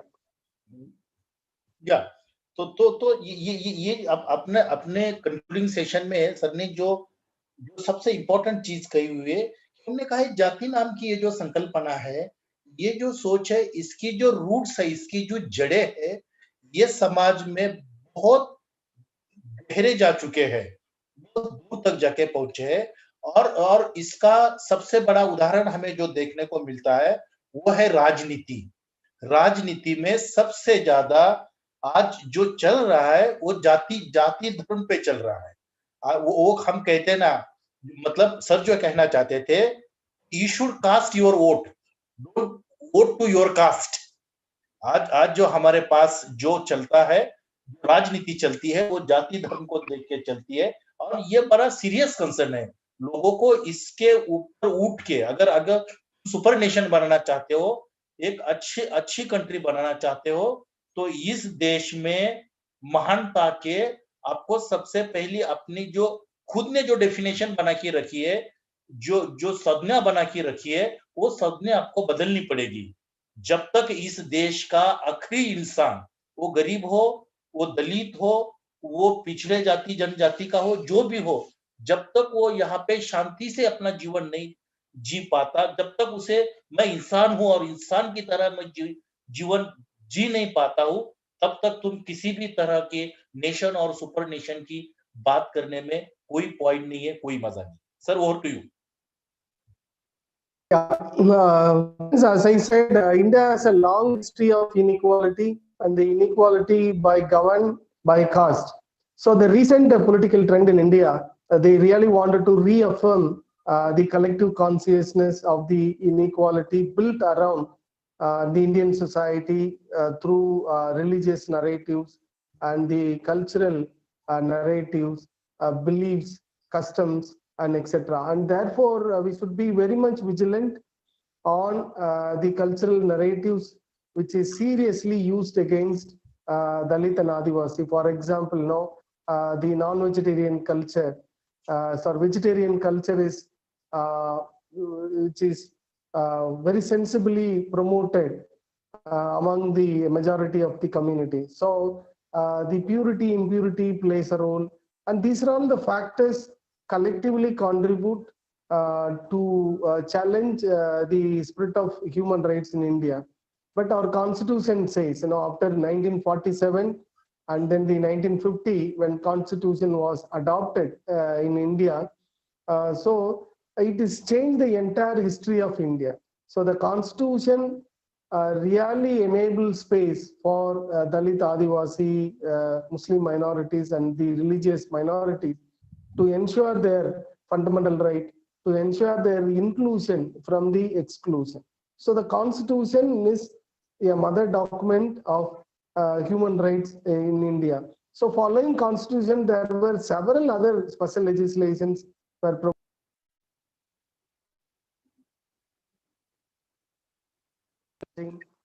and also it guaranteed the right to education of the Dalit, Adivasi, OBC minorities, and also the constitution abolished the historical untouchability based on the caste.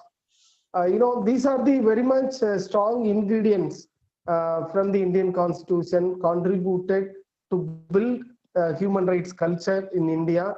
And Dr. Babasaheb Ambedkar is the only icon, pronounced the right to equality, the right to liberty, and the right to dignity and right to justice of every citizen, not only Dalits, not only the Adivasi, but he drummed for the larger democracy, and he was drummed for the larger freedom of the society.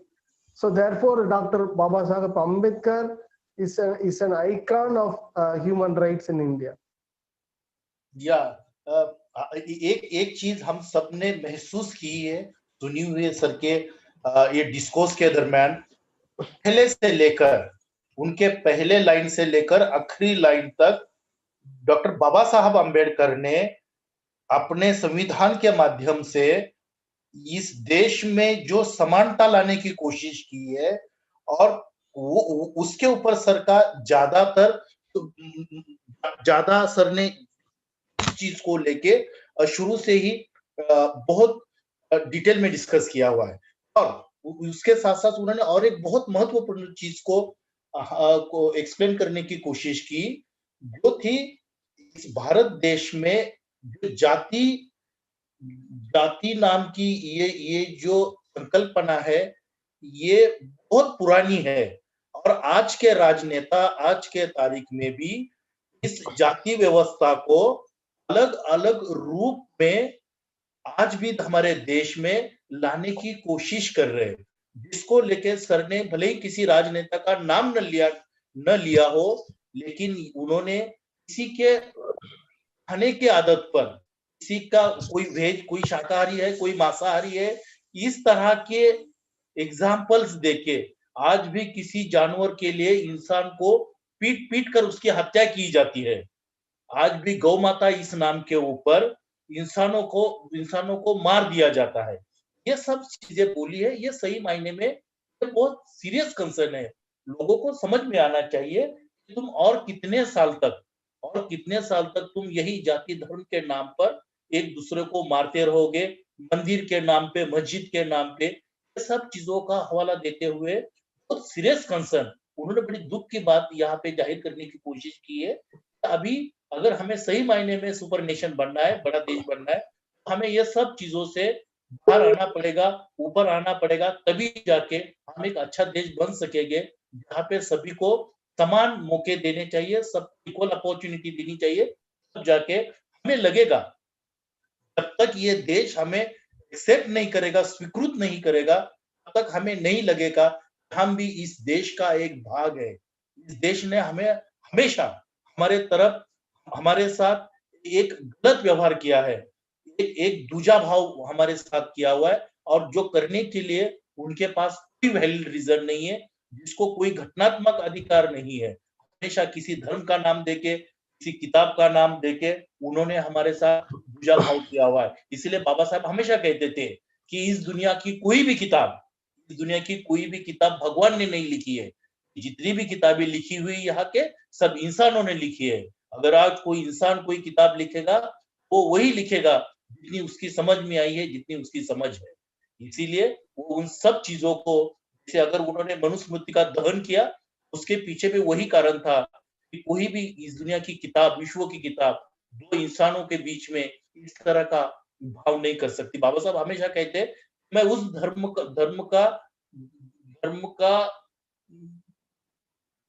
को नहीं मानता हूँ जो धर्म इंसान के touch से पवित्र हो जाए और गोमूत्र से पवित्र हो जाए। इस तरह की चीजों को भी बाबा साहब ने हमेशा टाला था, उस तरह की चीजों को बाबा साहब भी नहीं मानते। Sir, over to you. Yeah, friends, we are in a democratic country. Also, we are in a free India. We are not in a colonial India, but still you can see the prejudice against one particular community is still continuing. For example, the criminal tribes still they treated as a criminal tribe, though the Criminal Tribe Act was repealed in 1952, but it still continue with the another name, Habitual Offenders Restriction Act. And this act was, to be repealed, and it was a demand by the United Nations in 2007. But still, the law is implemented and it is in enforcement in the India. By using this law, and one particular section of the community is still facing systematic form of human rights violations. For example, in Maharashtra, there is a community called Padri. So these people notified as a criminal tribe, and these people targeted for police excess, and they are also branded as born criminal. Similarly, there is a community in Tamil Nadu called Kuravar. They notified as born criminal, and the prejudice and historical narratives, stigma carried by the police department and police personnel, and they're perpetuating brutal form of human rights violations against this community. This is one of the very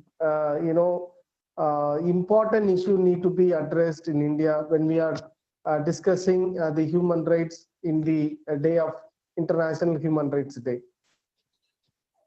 आज इस स्वतंत्र भारत में, आजाद भारत में एक दुख की बात है।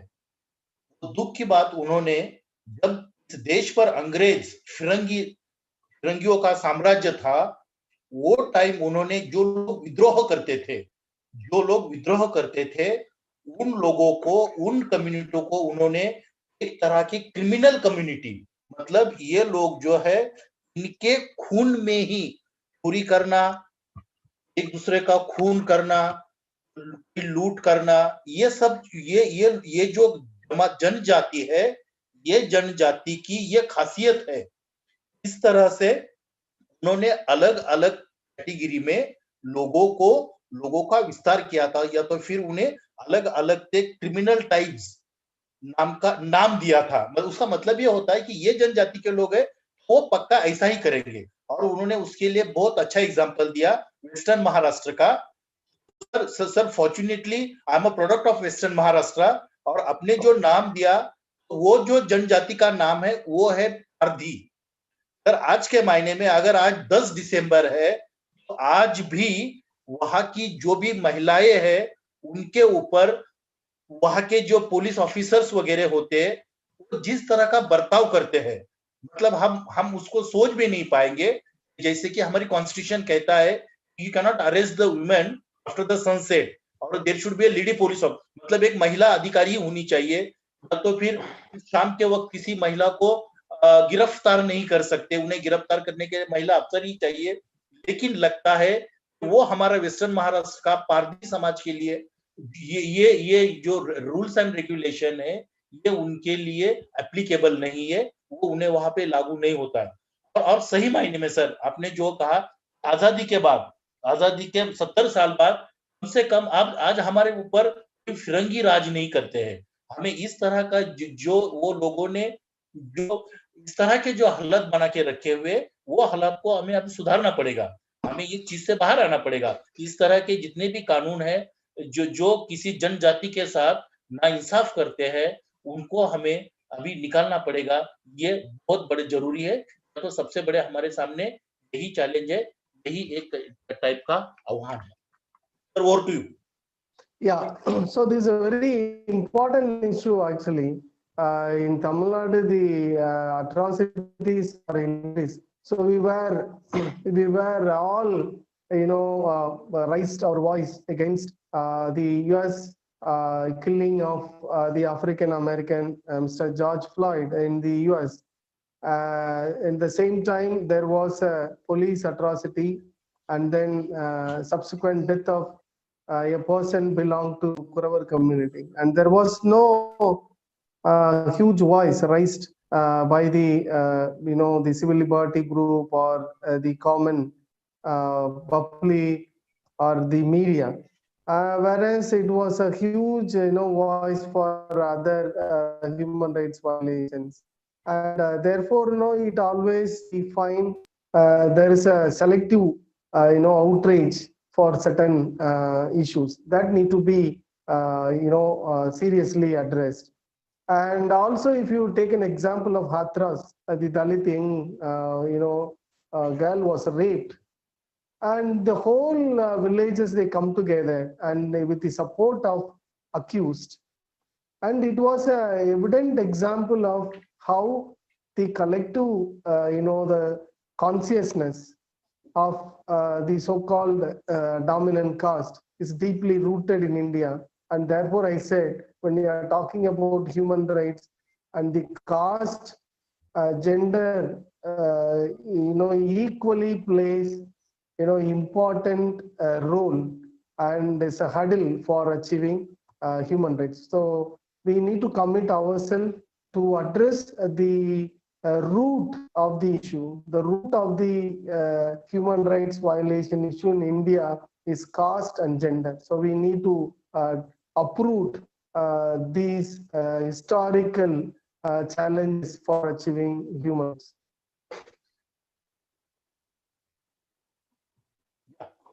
तो और एक बार सर ने तमिलनाडु का उदाहरण देते हुए, एग्जाम्पल देते हुए उन्होंने बहुत अच्छी बात की कि आज भी तमिलनाडु में इतने हालत खराब है।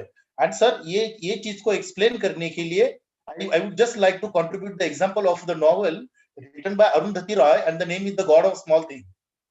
And the character of the Mamachi and Papachi are the best example of that.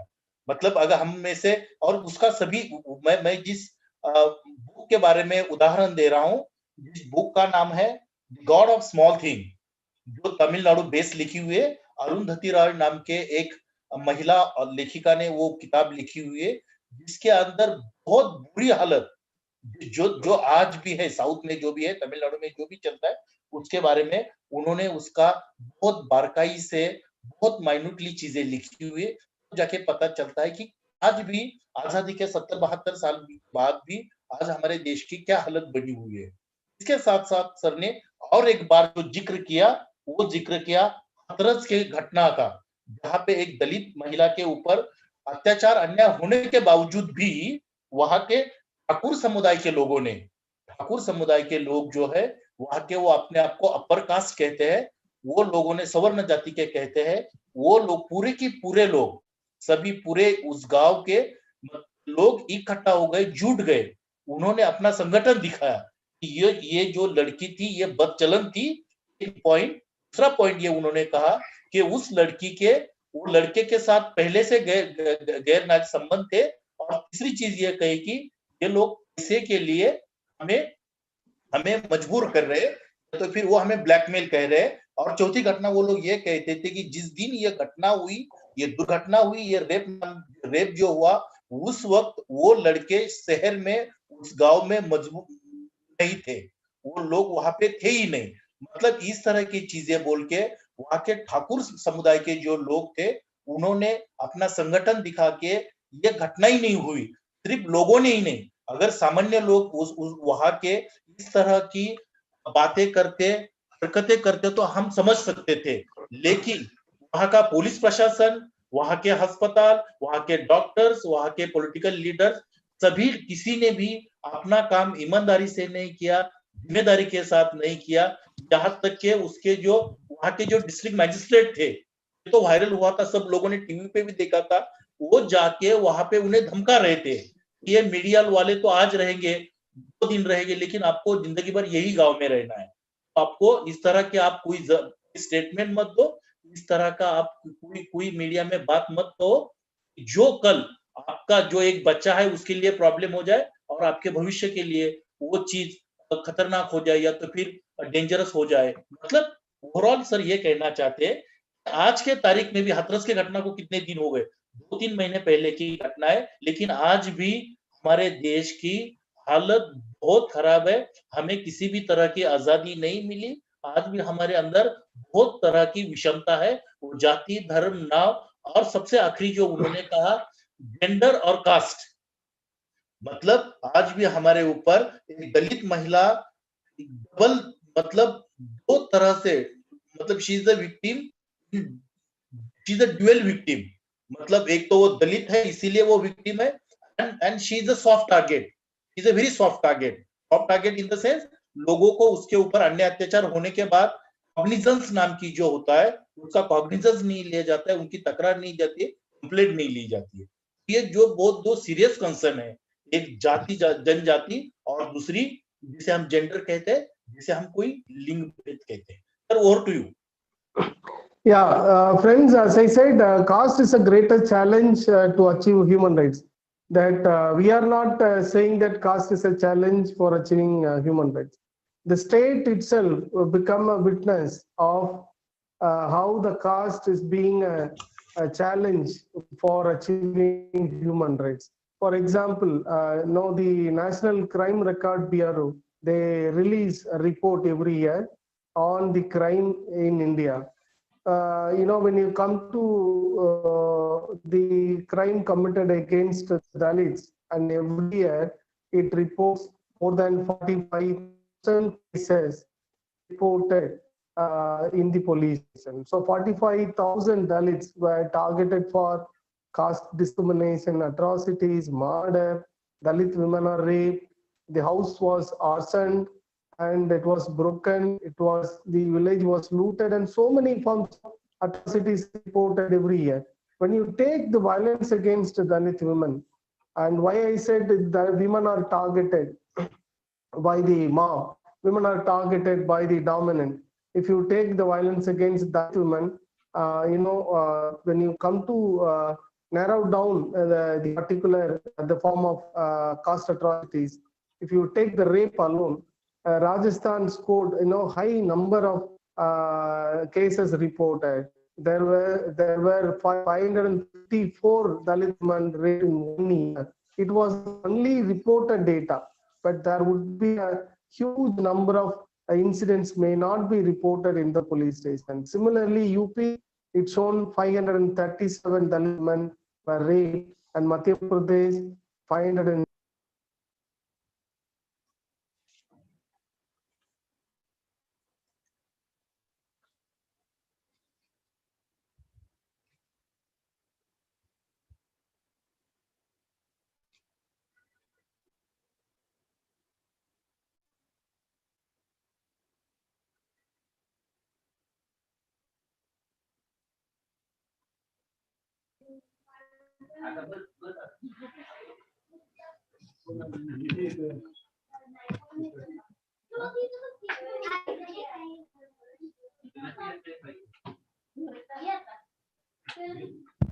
Hello, you are Yeah. you are muted. Yeah.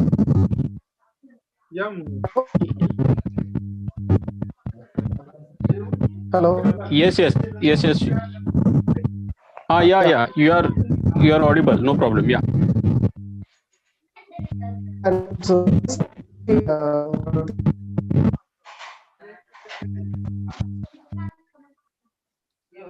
Yes. We are hearing you. Yes.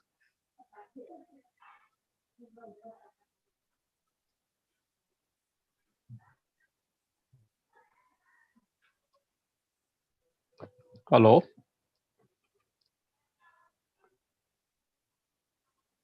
You need to unmute yourself. Yeah. Just unmute yourself. You are very much audible, but just unmute yourself.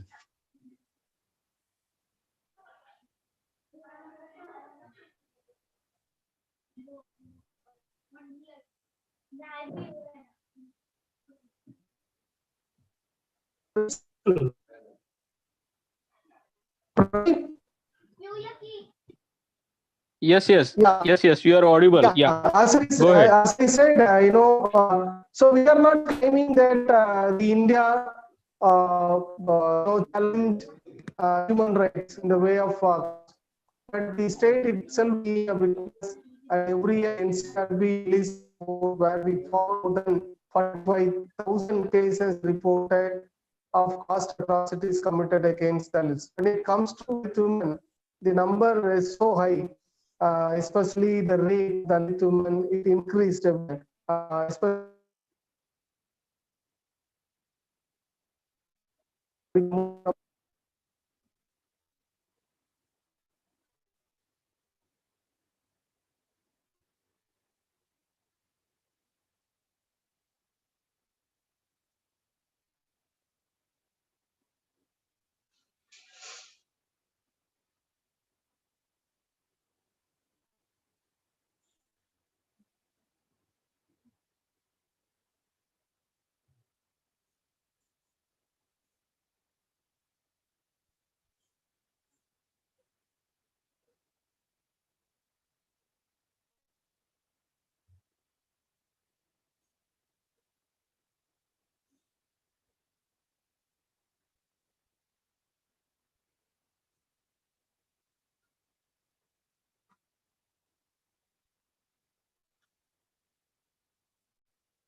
Pandyan sir बहुतेक left झालेले आहेत. मी एक phone करतो त्यांना.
Hello hello hello.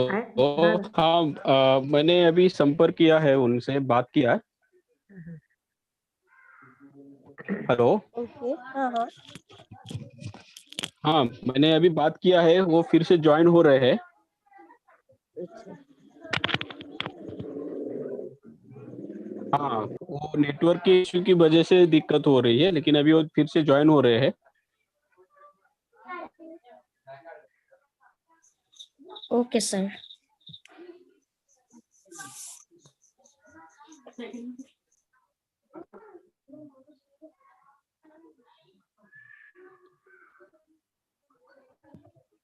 आज participants अलग अलग राज्यों से ज्वाइन हुए हैं. आसाम से भी ज्वाइन हुए हैं, उत्तर प्रदेश से भी है लोग, तो अच्छा रहा.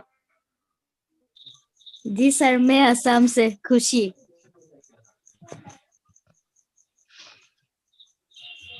यस, धन्यवाद धन्यवाद. जी वेलकम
सर ज्वाइन हुए हैं लेकिन उनका ऑडियो कनेक्ट नहीं है।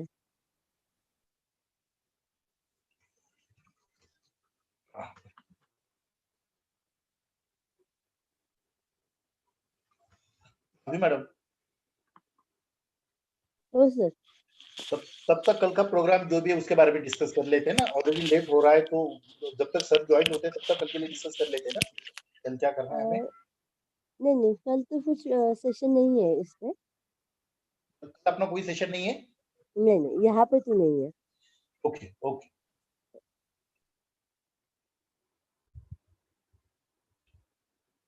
तो इसके बाद भी जो आज हमारे ग्रुप में जितने भी लोग जुड़े हुए हैं, इसके बावजूद अगर आप लोगों को बाकी सेशन में भी अगर जुड़ना है तो हमारा जो भी चैट बॉक्स है उसमें प्लीज आपका नाम और नंबर लिख देना, ताकि इसके बाद भविष्य में जब कभी जरूरत पड़ेगी तो एक दूसरे के संपर्क में रहने के लिए उसका फायदा हो जाएगा।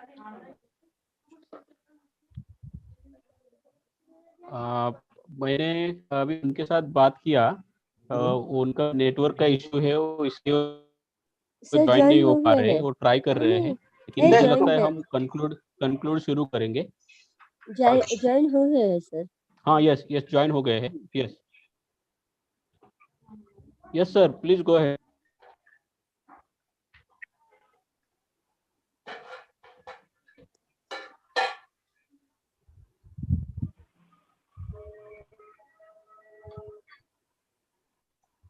Hello doctor Bharaskar sir. Yes sir, yes sir. उद्या आपण 7:30 वाजता सिलेबसचं फायनलायझेशन करण्याकरता 3 मॉड्यूल घेतलेले आहेत, त्याचे अनाउन्समेंट करून टाका. Okay sir, okay sir, okay sir. 7:30 वाजता. हो हो. आणि सर कोण कोण करणार आहेत, जर त्यांची नावं समजली तर मग नावासहित अनाउन्समेंट करतो, सोपं होईल म्हणजे त्यांच्या दृष्टीने. एक सेकंड फक्त. हो sir.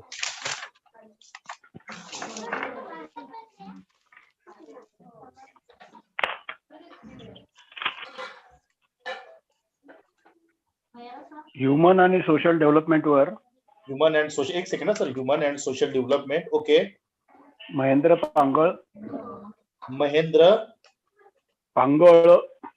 Mahendra Bangal. Okay. Ramteke madam. Ramteke madam. आणि उषा काळे मॅडम.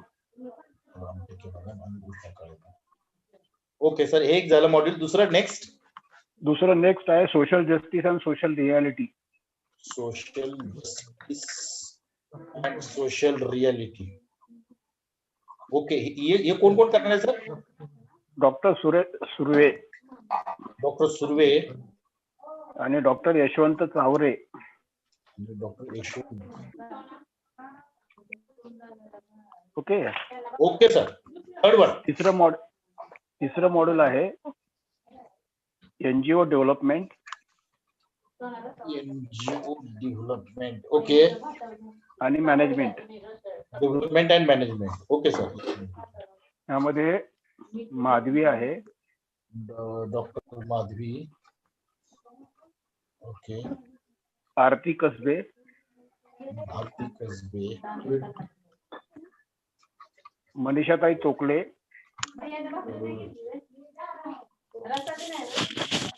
आणि प्रदीप मोरे आहेत. कुसुम बाळसराफ. प्रदीप मोरे. प्रदीप मोरे. कुसुमताई. कुसुम बाळ सराफ असं नाव आहे का त्यांचं? हो.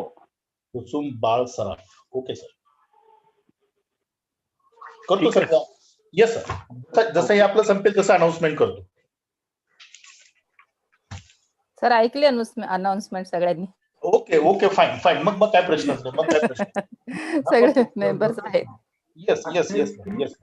आणि मॅडम हे सगळे मला वाटतं आपण कन्क्लूड करावं, कारण आता ते जॉईन होत नाही. All right sir, all right. हॅलो. हो सर, चालेल चालेल चालेल सर. आपण मला वाटतं कन्क्लूड करावं. चालेल सर, करूयात का? हा, कारण त्यांना ते जॉईन होत नाहीये सध्या तरी. आता रवींद्र सर, आता पुढचं काय जरा मार्गदर्शन करा. आता काय कुणाला बोलायला द्यायचं की आता प्रोफेसर उषाताई. हो उषाताई. हो हो हो हो. Yes, sir. हाँ, प्रोफेसर उषाताई कन्क्लूड करतील. Okay okay okay alright Yes. Alright. सर्वांना जय Bhim sir. Yes.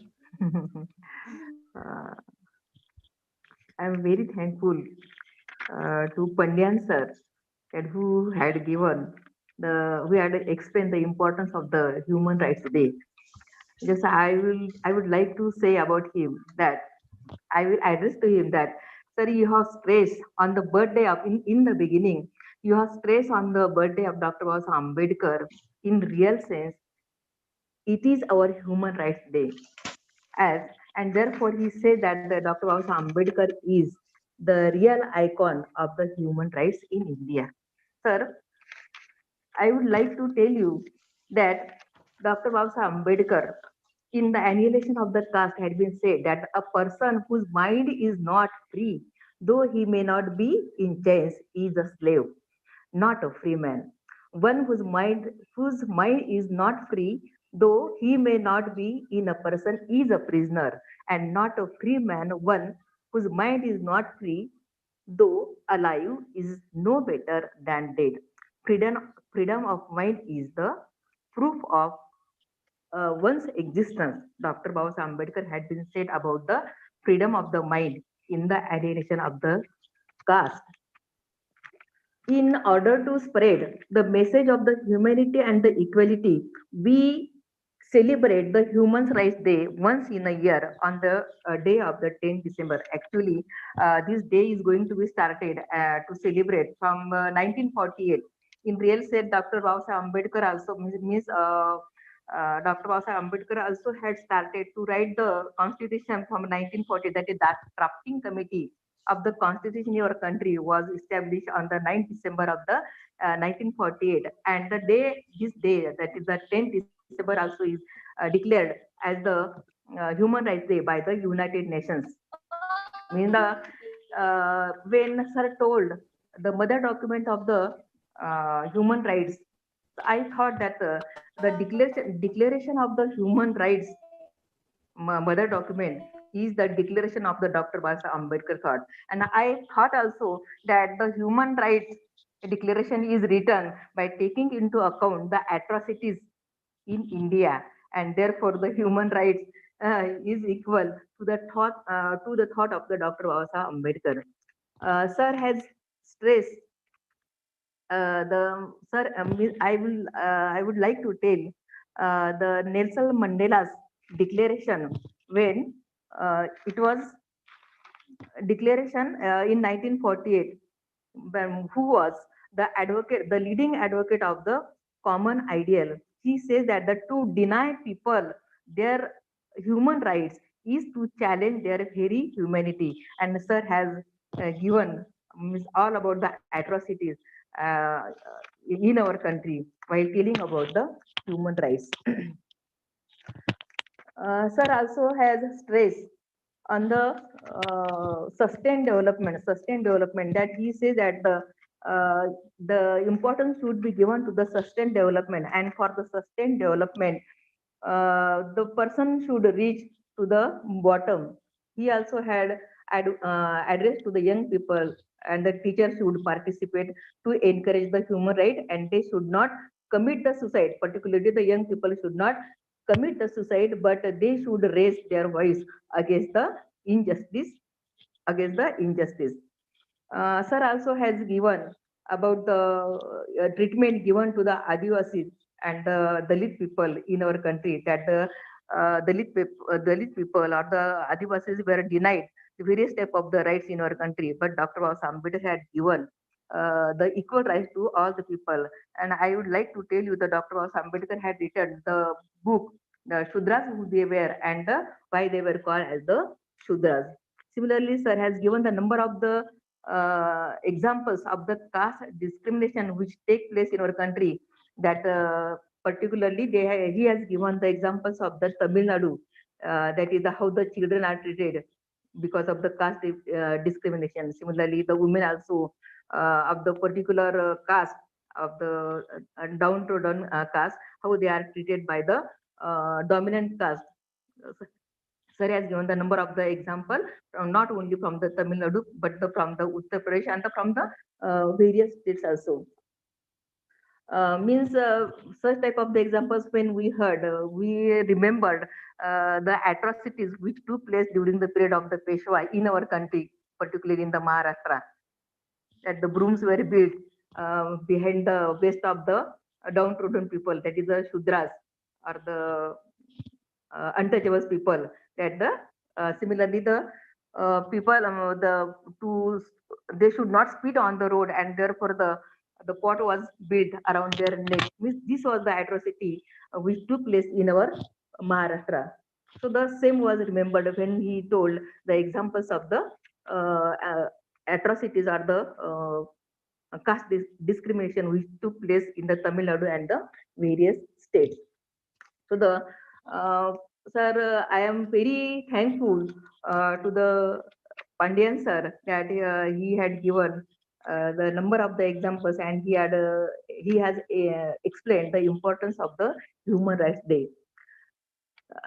Similarly, I am very much thankful to the Nitin Bharskar sir who translated his speech in Hindi, and because of his translation, the speech which is given by today's chief guest reached to the everybody's brain, I think.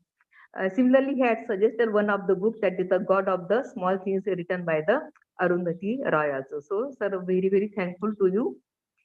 I am very much thankful to the Pradeep More sir who invited such a great person, and and for his introduction, means he has also introduced himself, introduced of the Pandian sir, and also welcome the one and all.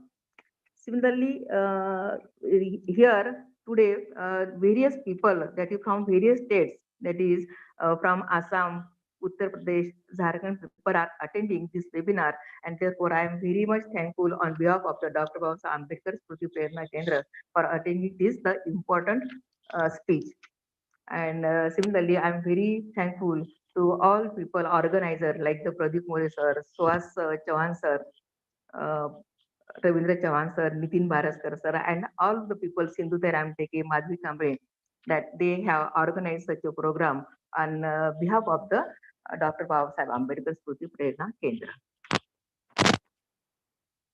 I would like to suggest Pradeep More sir to tell about the further program. Yeah, thank you, ma'am. Pradeep sir.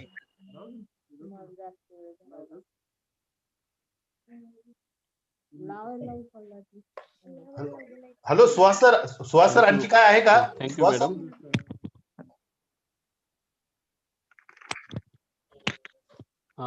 नाही, Suhas sir नाही आहेत, join नाही झाले. Okay okay, Pradeep sir आणखी काय असेल तर announcement. हा, तर आजच्या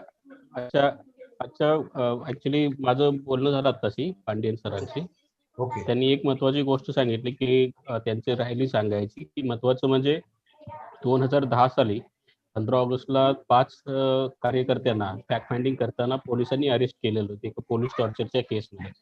तर त्या केस हायकोर्टापर्यंत नेऊन आता जानेवारी 2020 मध्ये 10 वर्षानंतर चेन्नई हायकोर्टानं सुद्धा त्या 3 पोलिसांना जबाबदार धरून त्यांच्यावर गुन्हे दाखल केलेले आहेत.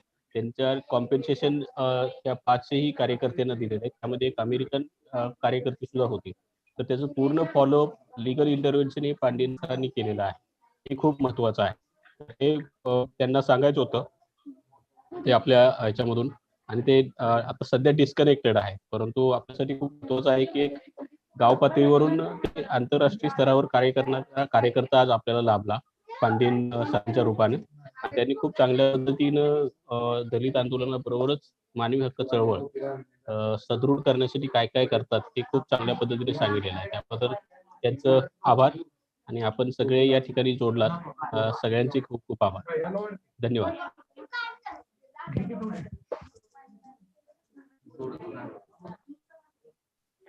प्रदीप, उद्या थोडंसं जॉईन व्हायचंय तुला. हॅलो. हो सर. हो. हा प्रदीप, उद्या एनजीओचं एक मॉड्यूल डेव्हलप करायचंय आणि बाकीच्या मॉड्यूल पण जरा थोडं लक्ष द्यायचंय. उद्या वेळ असेल तर जरा थोडंसं काढावं लागेल. ठीक आहे. हो. ऑलरेडी आमची एक मीटिंग झाली. माधवीताई होत्या, मनीषाताई होत्या, आणि पूर्ण मॉडेलवर आमची चर्चा झालेली आहे त्याच्या संदर्भामध्ये. Okay okay okay okay okay हां थँक्यू हां थँक्यू मग उद्या जॉईन होतोय सर. काय problem. Okay okay yes yes yes thank you yes. तो इस तरह से आज की मीटिंग खत्म हो जाती है. Thank you very much to one and all. Thank you.